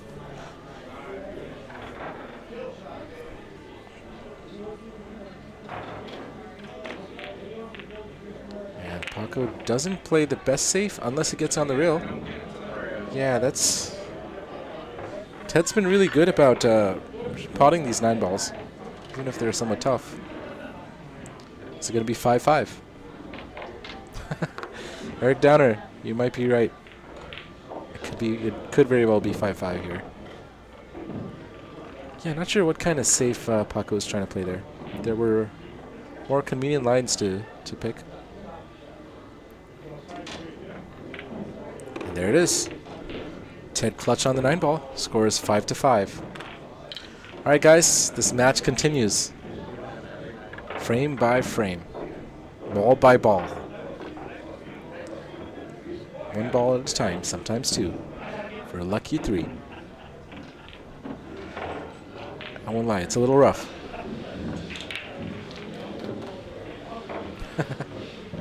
Eric Downer says he hasn't missed a single shot from the chat.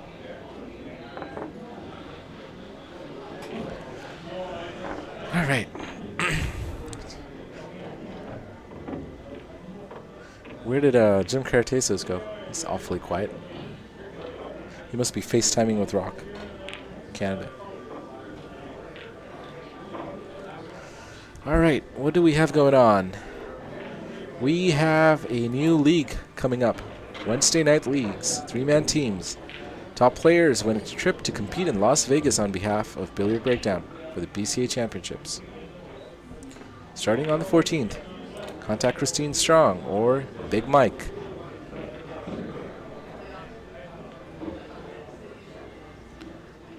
Wow. All right, let's go. Race to 4 for both players here. All right, let's look at the poll. We have a poll in the chat, and we have 28 votes, 75% in favor of Taco Paco. 3/4. So 21 out of the 28 votes in favor of Taco Paco. 25% in favor of Troublemaker Ted. But the score is 5-5, pretty even.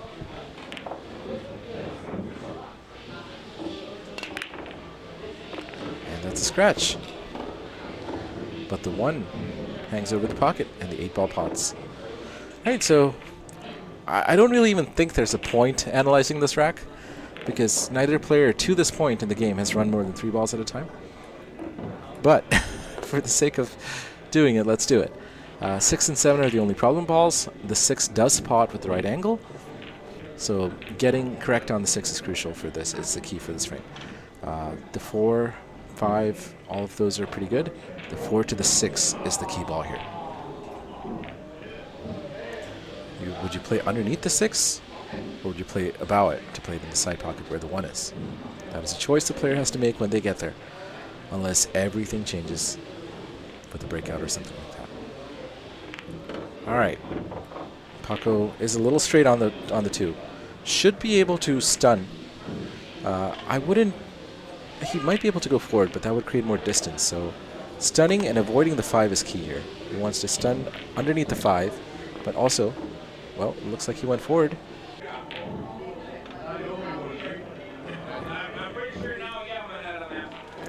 Now it's pretty tricky to get on the 4. So let's see. A lot of bottom left to come out in one line this way. Doesn't want to get snookered on the 5. Needs a really good stroke, but he went, oh, that was really good too. He went with high ball. Doesn't quite get enough power on it. Might be best to play safety here. Send the cue ball behind the 6 and 7, use them as blockers, and send the 4 ball up table. Nope, he just plays a sort of a containing safe, leaving the 4 ball to the left side pocket with quite natural position on the 5. Again, key shot in this frame is from the 5 to the 6. So you want to kind of, the zone for the 6 is pretty narrow. You want to get in this area right here, ideally straight-ish. I don't think, or if you might be able to cut the 6 into the side pocket. I'm not sure how much space there is here, but there might be 2 zones for the 6 depending on which pocket you want to play it into. So getting from the 5 to the 6 is the most important part of this frame. Paco with a great chance here. Paco might have to play this with a little top left, so he comes a little closer to the 5. Top alone will bring him farther away, but if you play with top left, you can kind of come back down in the same line. So he wants to kind of be in this area right here. But he overcuts that. He did put some left on it, but he gets a good roll, and the 4 goes safe. But now look, the 4-7 is wired to the side pocket. So let's look at this. So the 4-7 is a plant. It goes directly into the side pocket. So any way you hit the 4, the 7 is highly likely to go into the side pocket. So let's see if Ted spotted that. And he should be able to make the 7. And in doing so, we'll also clear the main problems in this rack. So can Ted Beach pot the 7 here into the side pocket? Is he looking at it? they look nearly frozen. So, yeah, looks dead set. Looks wired.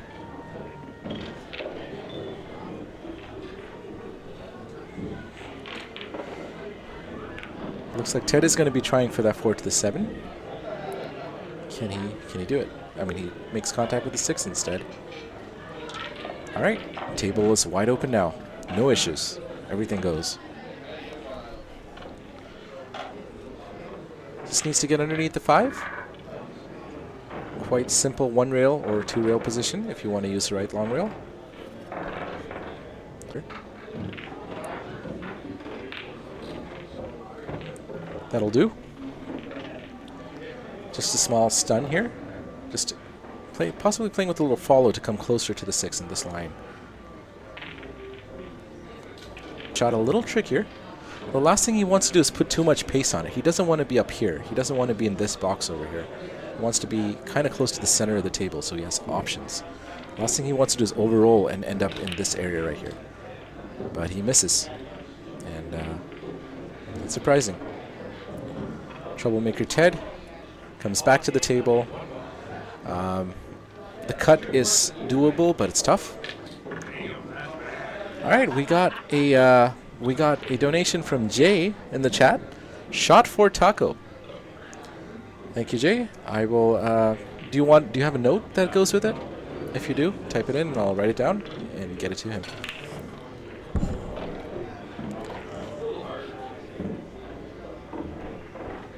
And I will provide that shot for Taco Paco right after this frame. Or actually, I might as well just do it now. Why not? Nothing can slow this down even more, right? Shot for Taco. All right, Taco. That's a miss.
All right, a shot was delivered to Paco on the stream.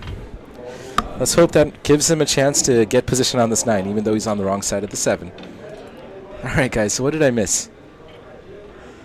Not too much, I hope. It doesn't look like I did miss a lot, too. We're still in the same frame, right?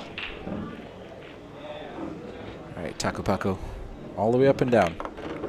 And that's what a good shot finally is. That's perfect position. Let's go Taco Paco. The message from Jay was, pour a shot into the taco.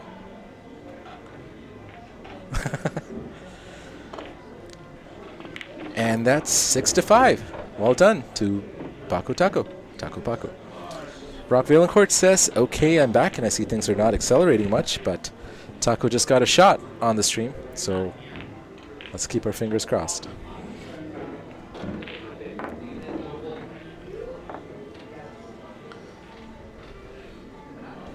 Maybe Troublemaker Ted needs a shot too. I don't know. I mean, him not drinking is not seeming to help him a lot.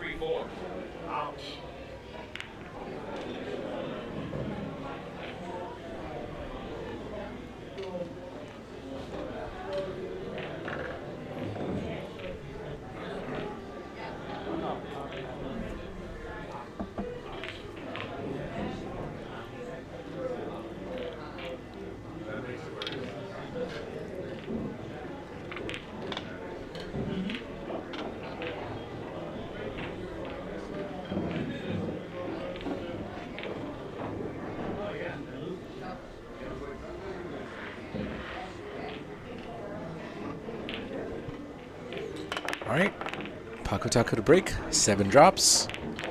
No shot on the 1. Might have to push it this one. Let's look at the rack. Well, depending on the result of the push, the 2-ball is 2 to the 3 is quite tricky, honestly. It's not going to be quite easy. Taco Paco pushes to a long cut shot for Troublemaker Ted. Yes, Mike says, Rock, please entertain me. Me meaning Paul. Yes, it is a long day.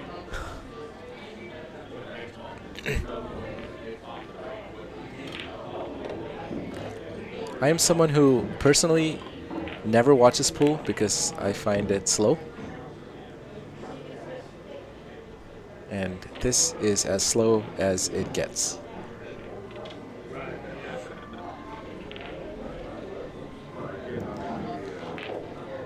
Rock Valencourt says Jason Jaw is play young.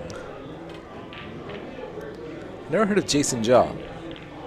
I heard of Asian Shaw, aka Big Moke. Troublemaker Ted, get on the 2-ball from here. So let's see what he does here. He could go 2 rails or 3 rails with left side to come in this line, but you're probably going to end up. You probably want to play to the center of the table here, but not sure if it's going to yield a reward. 2 to the 3 and as a bank, so cutting it all the way down with heavy right spin could get the cue ball down over here. I think that might have been what he tried, but not sure actually. He did kind of get on the 3, so he certainly did something to get the cue ball over there, but missed the shot by quite a lot. Alright, Rock wants to share the formula he developed in university. Some function of some derivative formula, some differential equation for the radius of curvature or something.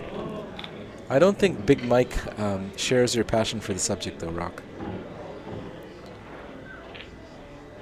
What Big Mike might share would be your passion for Jim Cartesos. I'm sure that is something you both have in common.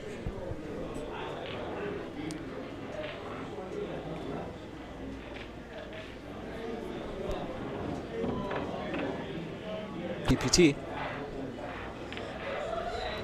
It's Rock GPT, Big Mike. Alright. Guys, come on. Play some pool.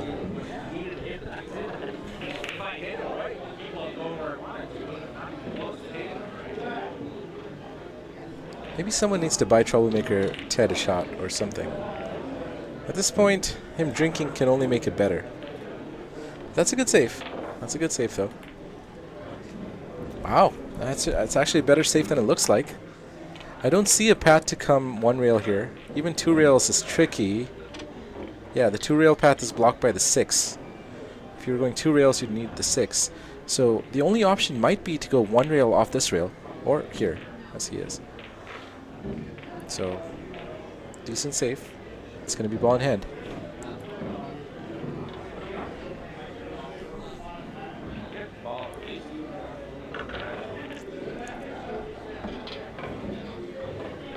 Rock tells Big Mike the story of how he developed it and found it himself. Then he thought he was a genius, but then his professor said it was already found.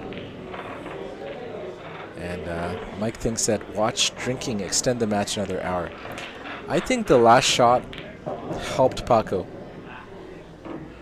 Maybe Ted needs one too. Because Paco did actually... Wow. Okay, Ted definitely needs a shot. Guys. I'm developing gray hairs here. Rock suggests disabling 1440p to stop the lag. Now, Rock, I don't think it's the streaming settings that are causing it, because I'm monitoring the network status from the Ethernet card, and the entire Ethernet output, the send is going from 10 megabits per second down to like 100 kilobits per second. So I don't think that's related to the streaming setting. I think it's just the network or the wiring or the router.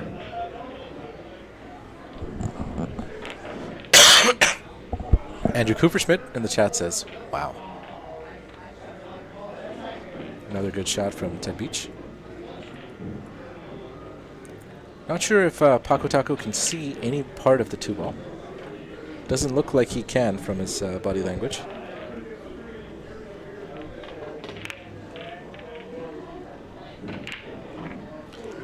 Yeah, this definitely requires some entertainment, something to spice it up.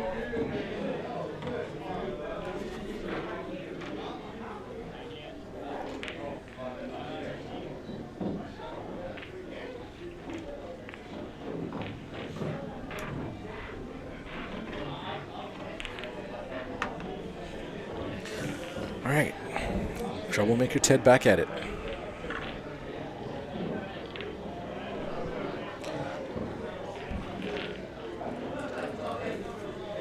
Chat, somebody please buy Ted Beach a shot. Gonna overrule his preference. He needs a shot.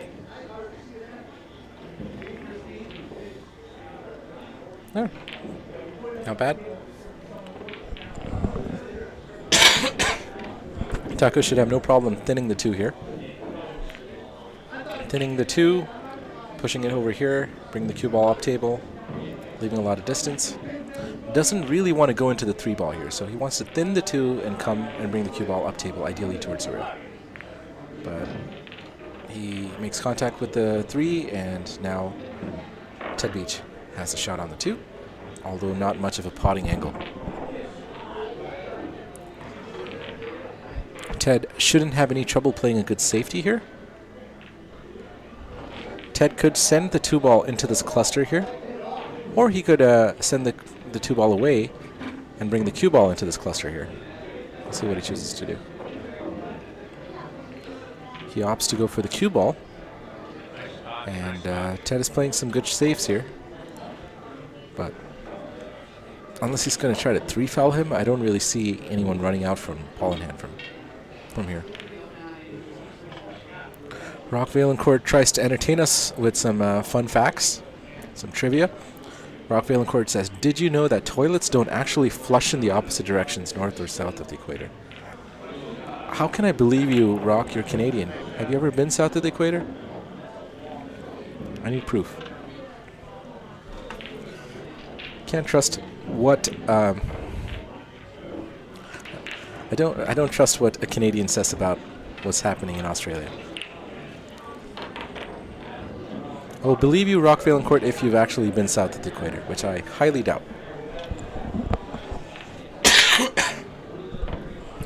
We have Matt Mendola saying, what a kick. That's right. And that's an unfortunate miss. What does Troublemaker Ted have here? Doesn't look like the 3 pots. So perhaps playing a stop shot? Trying to go for the pot? I don't know, it might be possible to get underneath the 8 with a full hit with a little bit of left to come and bring the cue ball right here. 3-ball should go in this direction, and you can bring the cue ball ideally here. Oh, but he misses it altogether. Table is open. The 5-6 should be a fairly straightforward combination. The 3, float out for the 4, so you want to kind of be around here. Stop shot or slide screw, 5 to the 6. You want to leave the 5 over the pocket, and then you'll have options to get on the 8 and 9. So this is very runnable from this point. The key in this run out is the 5-6 combination and leaving the 5 good. This is a bit more angle than ideal, But Paco should be able to go forward 1 rail, so played with top and come back right about here, the center of the table. That's where he wants to be for the 5. So just 1 rail, follow, kind of bring it right around here. And that's just about perfect. Over here, you want a soft stroke. You want to push the 6 in, but leave the 5 over the pocket so you have options to get on the 8 ball. And again, very good, very good. Position here, you could go 2 rails, but the 9 comes into play, so a little bottom to stun out straight should be ideal. But he goes 2 rails and that 2 rails. 2 rails is a little harder to control, and now Taco is in a little bit of trouble. He's probably going to try this bank, but let's see what he does. And that's a good 2-way shot, because he's got the safety too. Very good shot. Clever. Troublemaker Ted may be able to just see the edge of the 8 ball. Actually, no. It looks like he's hooked. Very clever shot by Paco with that bank attempt on the 8 ball and playing 2-way, because now he's likely to get ball in hand. And if he does, that's going to be 7-5. Now, on the other hand, if Ted kicks us in, that could be a different story. Just 1 rail. Want to aim for like right about there. And it's going to be the cue ball that almost goes into the pocket and leaves Paco pretty tricky. Again, a containing safe here would be to leave the 8 ball somewhere here and bring the cue ball right about here. So play this with a little bit of left. Did that pretty well. Not quite enough of a roll, but it might be sufficient. It's a bit of a safety battle here. I would try to bring the cue ball all the way down here and the 8 ball like right around here. So a little top right. And that's a pretty weak safety from Troublemaker Ted. So it looks like the safety battle is how this frame is going to end. Let's see what Paco does here. Playing a sort of a 2-way shot. Well, there's no 2-way shot here. Is he going for the pot, or is he playing a save? He's going for the pot, and he misses it. He's going to hang it right over the side pocket. And that's just about as bad as you could leave it, because he's not even on the wrong side of the 8 ball. Ted should have no problem just screwing back a little bit and bringing the cue ball right back to where the cue ball is right now. It's pretty straight on the 8 ball. Just screw back right about to where the cue ball is now. Little backspin. Quite a simple stroke. But he stuns it instead and leaves himself distance. Can Troublemaker Ted clutch on this 9 ball and make it 6-6?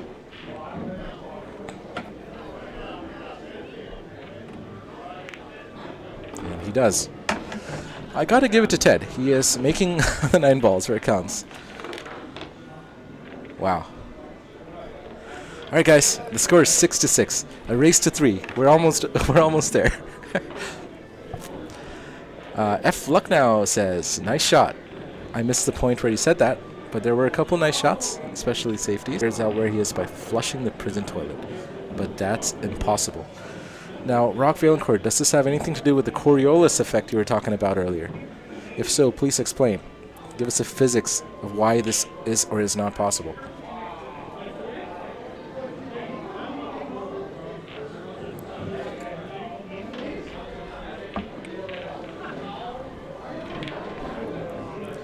Michael Lynn provides a sigh of either relief or exasperation, not quite sure which.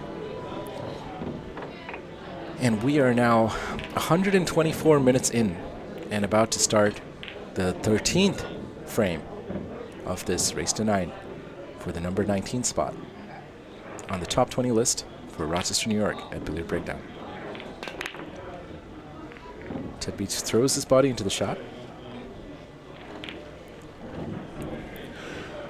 Alright guys, just to keep myself entertained, we'll pot into the bottom left corner pocket. The 5-7 will likely be the combination you play if you're trying to run out. 4 is practically over the pocket. 5-7 should be pretty easy to hold for the 5 there. You don't want to get hooked on the 6. So 1 to the 2 to the 3 to the 4.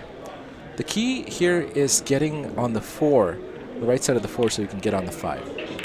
5-7 is the main shot here. So having the right angle on the 4 so you can get on the 5-7 is critical. And over here, Paco should be able to just float out to the top rail and back in this direction into the line of the shot.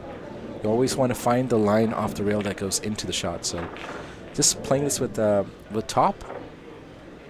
Yeah, just top, maybe a touch of right, top right. Not even much. Just top, really, you should do it. Come in this line. That looks pretty good. Oh, thank you. Thanks, Corey.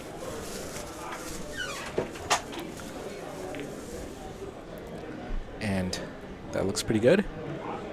Now over here, it's crucial because he needs to get on the 4. He needs to be on this side of the 4. And he looks to be a little straight on the 3. So he wants to kind of come to this half of the table so he can play into the 5, either off the rail or with a screw. So he wants to be on this side of the 4, which he's done very well. With this angle, it might be just safer to go into this right long rail and come out in this direction, away from into the shot line. So you want to kind of go here and then just float out and end up like right around there, ideally. Perfect. That's even better. But now it's a little tricky. Because of the angle he has, he wants to leave the 5 over the pocket, but he doesn't want the cue ball to be behind the 6. So he might even roll forward and go into the 6. Not the best. So he's going to have to bring out the mechanical bridge here. So he had the right idea into going into the 6, so he wouldn't get behind it. But now he's kicking at it. Oh, risky. It'll pay off if he manages to do it, but nope. It's going to scratch. And Troublemaker Ted gets ball in hand on a 4-ball out, but Paco should be So can Ted do a 4-ball out?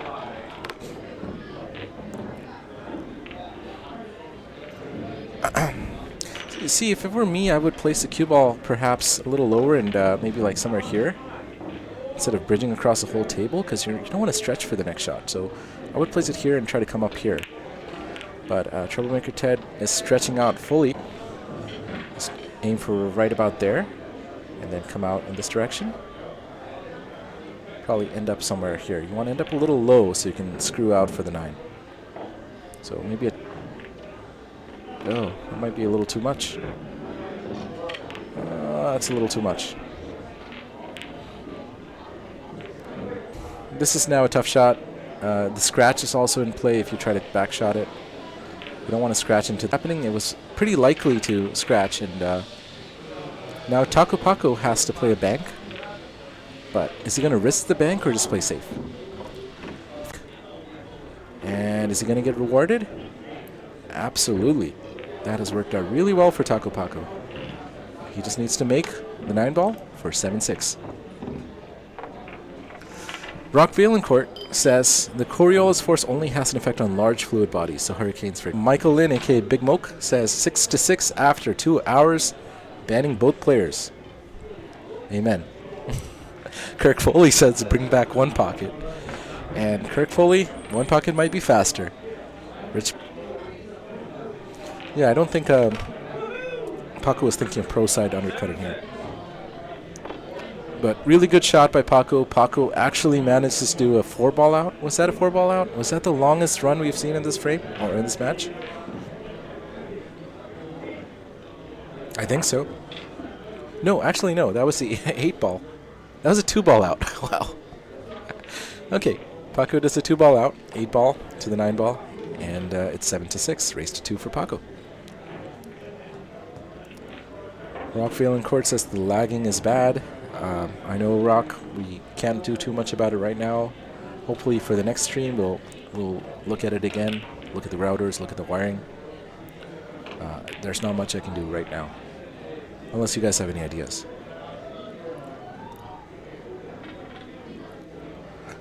I don't know if it's possible to change the stream quality midstream, and I don't want to mess with it, because that could risk the entire stream stopping.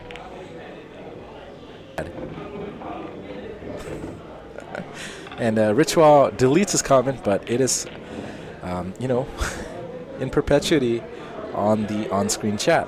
So deleting your messages will not delete them from the internet. It's always going to be there. Ritual. Useful life lesson.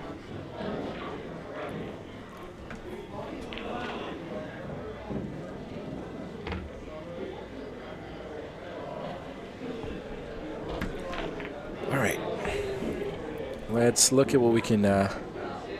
Vinny Sock says, yeah, it freezes for 30 seconds every 2 minutes. All right. That's pretty periodic. Yeah, I wonder if it is a router thing. All right, let's look at this rack. 3-ball is obviously tricky.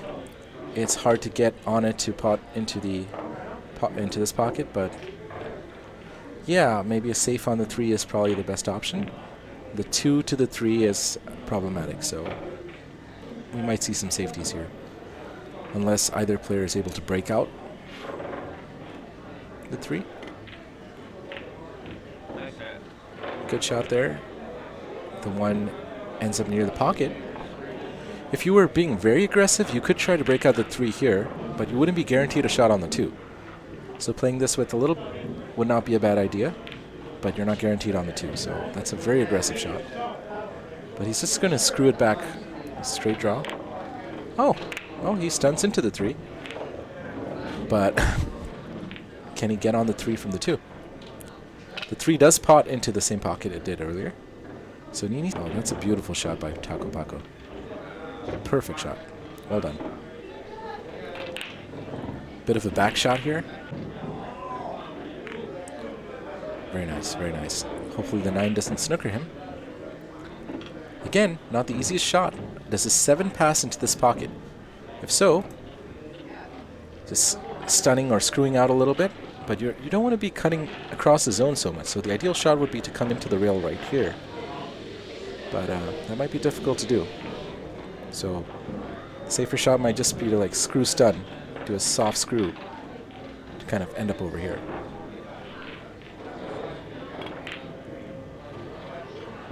He plays the position well, but he misses the shot. And Ted Beach has a shot on the 6. Natural-ish position on the 7. 7 should pot into the side and also all the other pockets. What can Ted Beach do here? Rock Valencourt says he can feel that Jim's presence is not here. It says 3-ball carom on the 9. No, that's not the case anymore. I don't think either player was trying to play that carom. And Ted Beach misses the 6-ball. Another really good chance for Paco. Paco can just play a soft, just a stop shot, really. And if he plays a stop shot, leaves the cue ball right here, just connect the dots, and game over. Stop shot on the cue ball, another stop shot on the 7 if you're straight, and then a soft screw on the 8 or wherever you end up.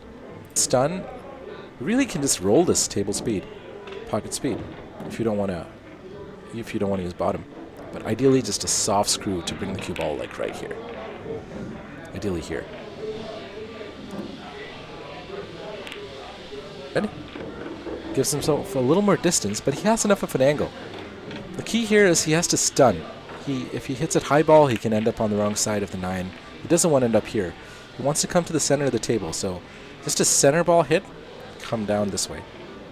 You have a massive zone, because that 9 ball is in a very nice spot, so you want to kind of aim for the rail right here. That's where you want to contact the rail.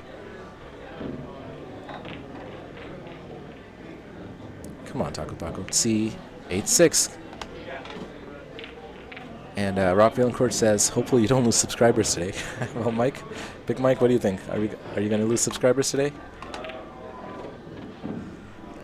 Oh, I accidentally created a dot here. I'll get rid of that dot. The score is now 8-6, and he avoids a scratch. All right, perfect. Well done to Paco. Guys, we are finally on the hill. Let's go. Let's go. It's 9:16 p.m. We have been here for 2 hours and 17 minutes. I've been here longer. Well, thank you for everybody still watching. Let's look at the poll. The poll hasn't changed much, surprisingly.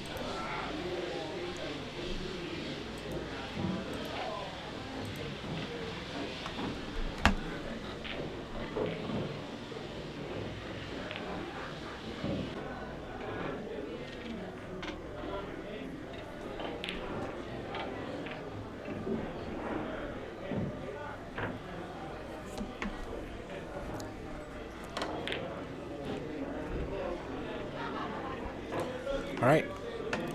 Paco's on the hill. Scores 8-6. Paco to break. Really good break. Very good break. 3, however, might be safe. 4 is in the pocket. All right. So we might see a push here.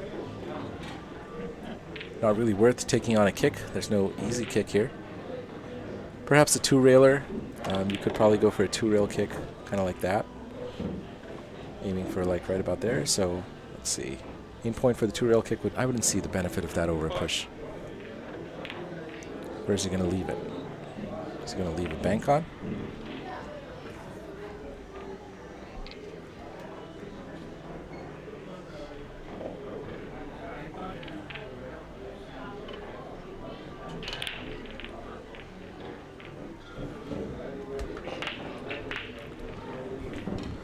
Paco taking his time here with the push. Not sure what he's planning. Is he planning to set the 3 up for a bank?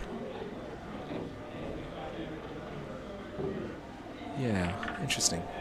It's not an easy bank from here. But quite an easy safe to play. I don't think the 3-4 is also easy from this position. The 6 seems to be in the way of the 3-4 reverse bank or anything like that. Here a good safety might be to just play the 3 sort of thin, send the cue ball kind of here and up here, and the 3 on the other hand will kind of come here. That might be a good distance type safe. Unless you can see enough of the 3 to kind of bring the cue ball on this side. Which I don't think you can easily do because you're on the rail and you can only really put top on it. So hitting the 3 thin, sending the cue ball to this part of the table might have been a better idea. Anyway, Paco comes back to the table. Oh, sorry, that was Paco shooting. So Ted comes to the table. Michael Lynn says he doesn't mind losing subscribers today as long as he has Rock Valencourt. Interesting. I don't think you can lose Rock Valencourt. He is your #1 stalker after all. Isn't that so, Mike? Here, or something wrong with it.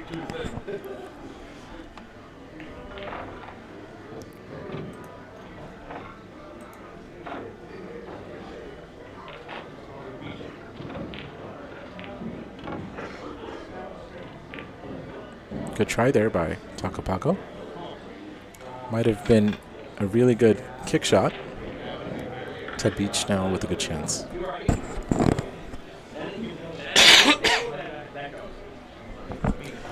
All right, so 3, the 4 is practically in the pocket. So essentially it's only a 5-ball out at this point. Unless you snooker yourself, which I don't think he's done. 4 is halfway into the pocket, which makes it a little trickier to get on the 5. Let's see what approach he does here. So your contact point on the 4 will be right about there. Cue ball is going to come in this direction, naturally. All right, not bad, not bad. Stunned it. He has a straight shot into the corner. Should be able to screw back just a little bit to bring the cue ball back to right about there. So we can shoot the 6, come out, 7 on the side, 8, 9. But let's see if he makes this. He does, and he's very straight on the 6, which is okay.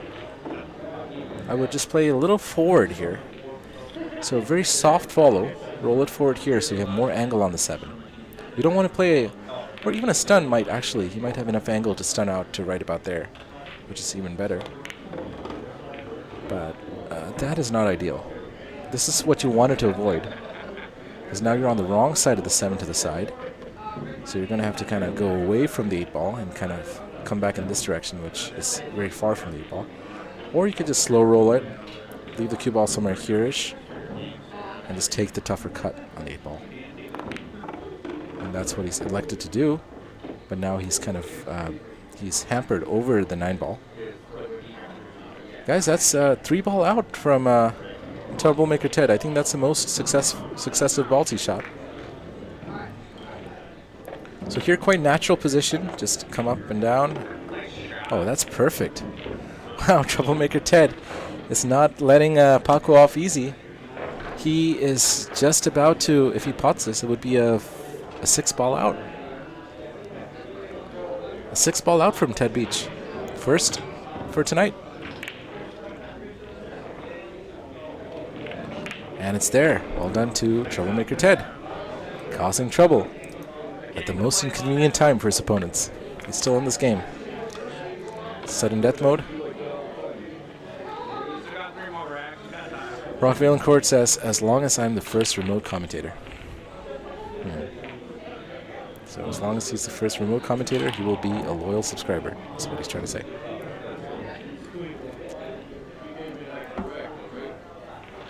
No. I've given you fucking 7 racks. I've given you 6 so far, so I don't know why you're asking for 1. Why are you lifting your hand again?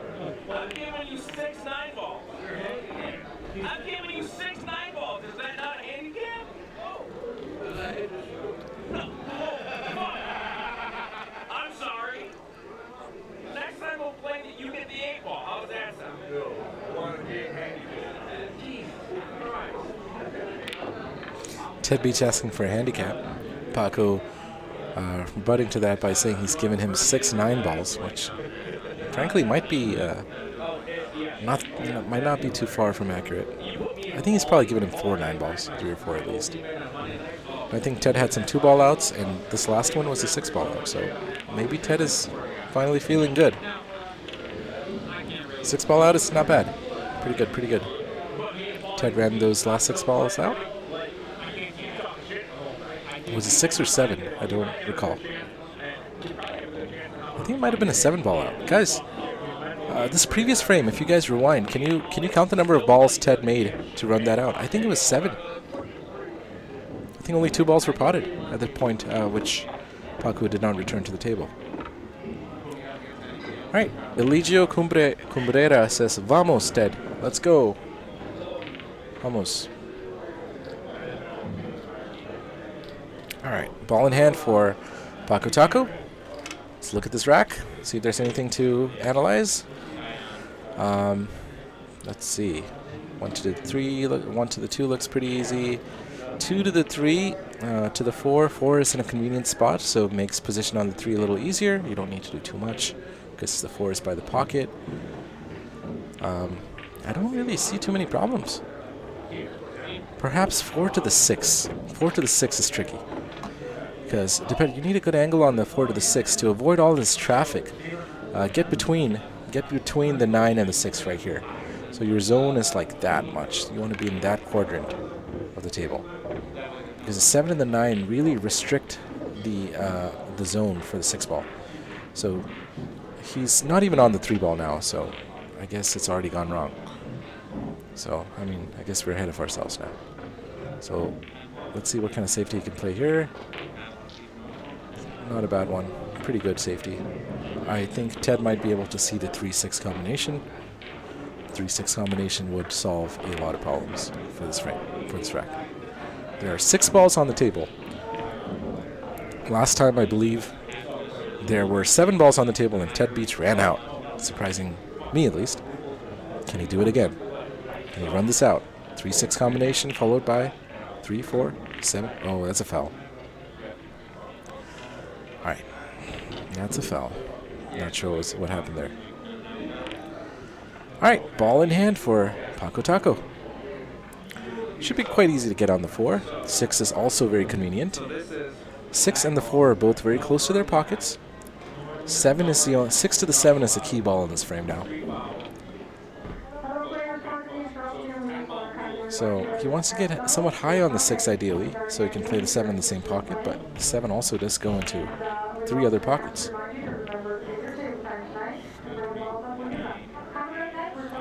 So I foresee Paco just screwing out or stunning. It's kind of like in this line maybe. Oh, well, he's screwing. He's probably going to screw out like somewhere here.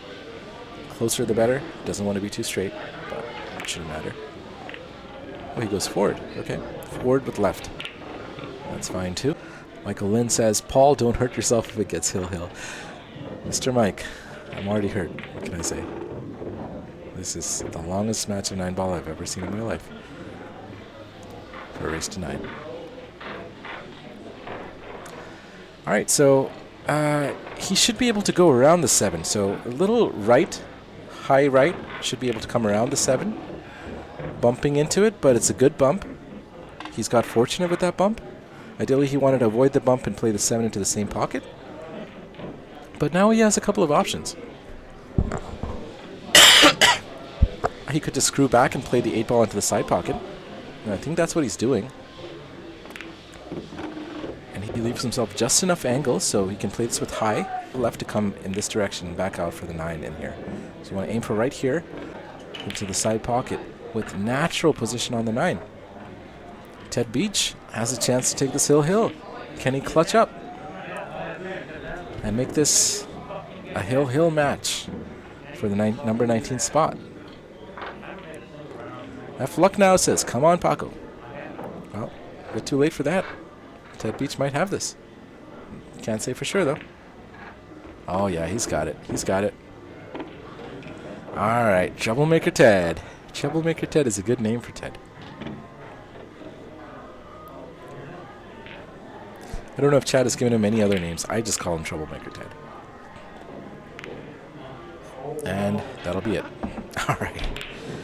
Troublemaker Ted, for the first time today, misses the 9 ball. He's been making a lot of really great 9 balls, but it's all over now. And it's going to be 9-7. I'll get Paco in here. Paco. And we'll have a quick post-match interview. Be right back, guys.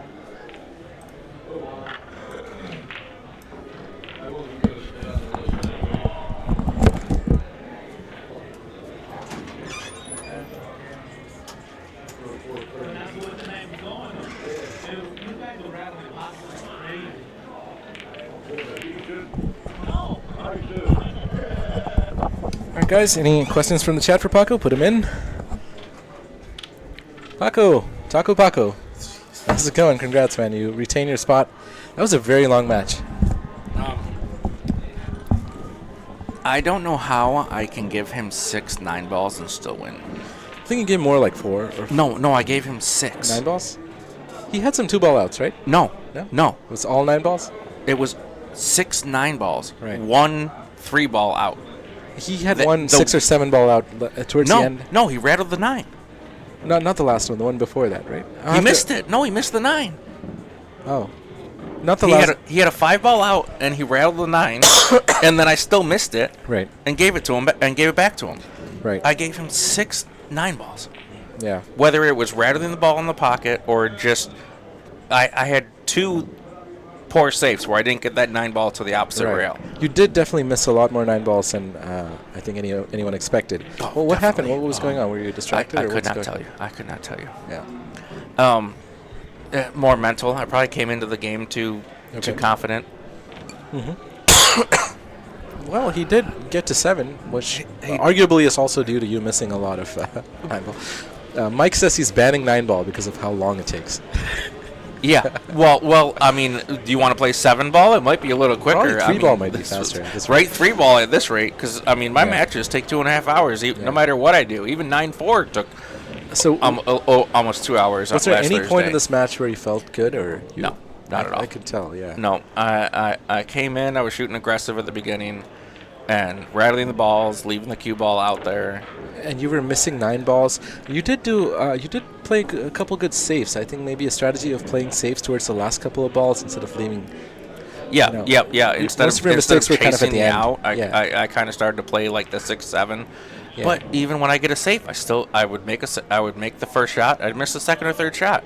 Right. So even if I played a safe on the 5 or 6, I was still missing the 7 and the 8 ball because my position, my speed control and positioning was just horrible tonight. All right, so let's look at the top 20 list. You are currently number 19 on the list, right? Yep, yeah. So that's where you are. Are you planning to challenge up at all? So you still have to play it, okay. Yep. So I have to wait until they challenge up to see take some more what challengers? goes. So I told Mike last week, I was like, just keep on giving me the challenge matches. If I keep on winning, we'll keep playing. Okay. I'm free on Thursday. At what point challenging up would you start to feel nervous, I guess? Mark Kramer. So Mark Kramer, and then it skips all up to Justin. So Venkata, Man, Yeah, Mun's very strong. Mark is also pretty strong when he shoots Yep. well. So if I shoot my game, I have a chance at Mark. Right. If I shoot my game, I have a chance at Mark. Well, definitely not like tonight. Not but tonight. Yeah. No. I would have. I shot just as bad as Parker did last night. Right. And Parker's like 80 points lower in a Fargo rating than I am, and I shot just as bad as he did tonight. Yeah. So it was a bad night for me. It really was. Right. Well, it's okay. You won. That's what counts, and you're still alive. You're still on the list. You didn't fall off. Yep. No, I didn't. He's been making a lot of 9 balls. Yeah, that's the only thing he's made tonight almost. That was his best shot tonight. Was the 9 balls. But yeah, I didn't expect him to miss that one. All right. 9-5. Owen Evans says 9-5 last Thursday, Paco. Yes. Yep. Yeah. I got Owen 9-5 last week. I think I gave him 3. All right. Cool. Sorry, Owen. Well, any other thoughts, Paco? I mean, I'm sure you'll have better. No, I just wish I shot better. That's okay. It would have been You over take a lot the win. sooner. The win is a win. Yeah. All right, man. Congratulations. All right, thank you. See you next time. Yep. All right. Thank you for everybody tuning into the chat. We'll have more games shortly, and we'll do our best to work out the internet issues. Thanks for tuning in. Have a good night.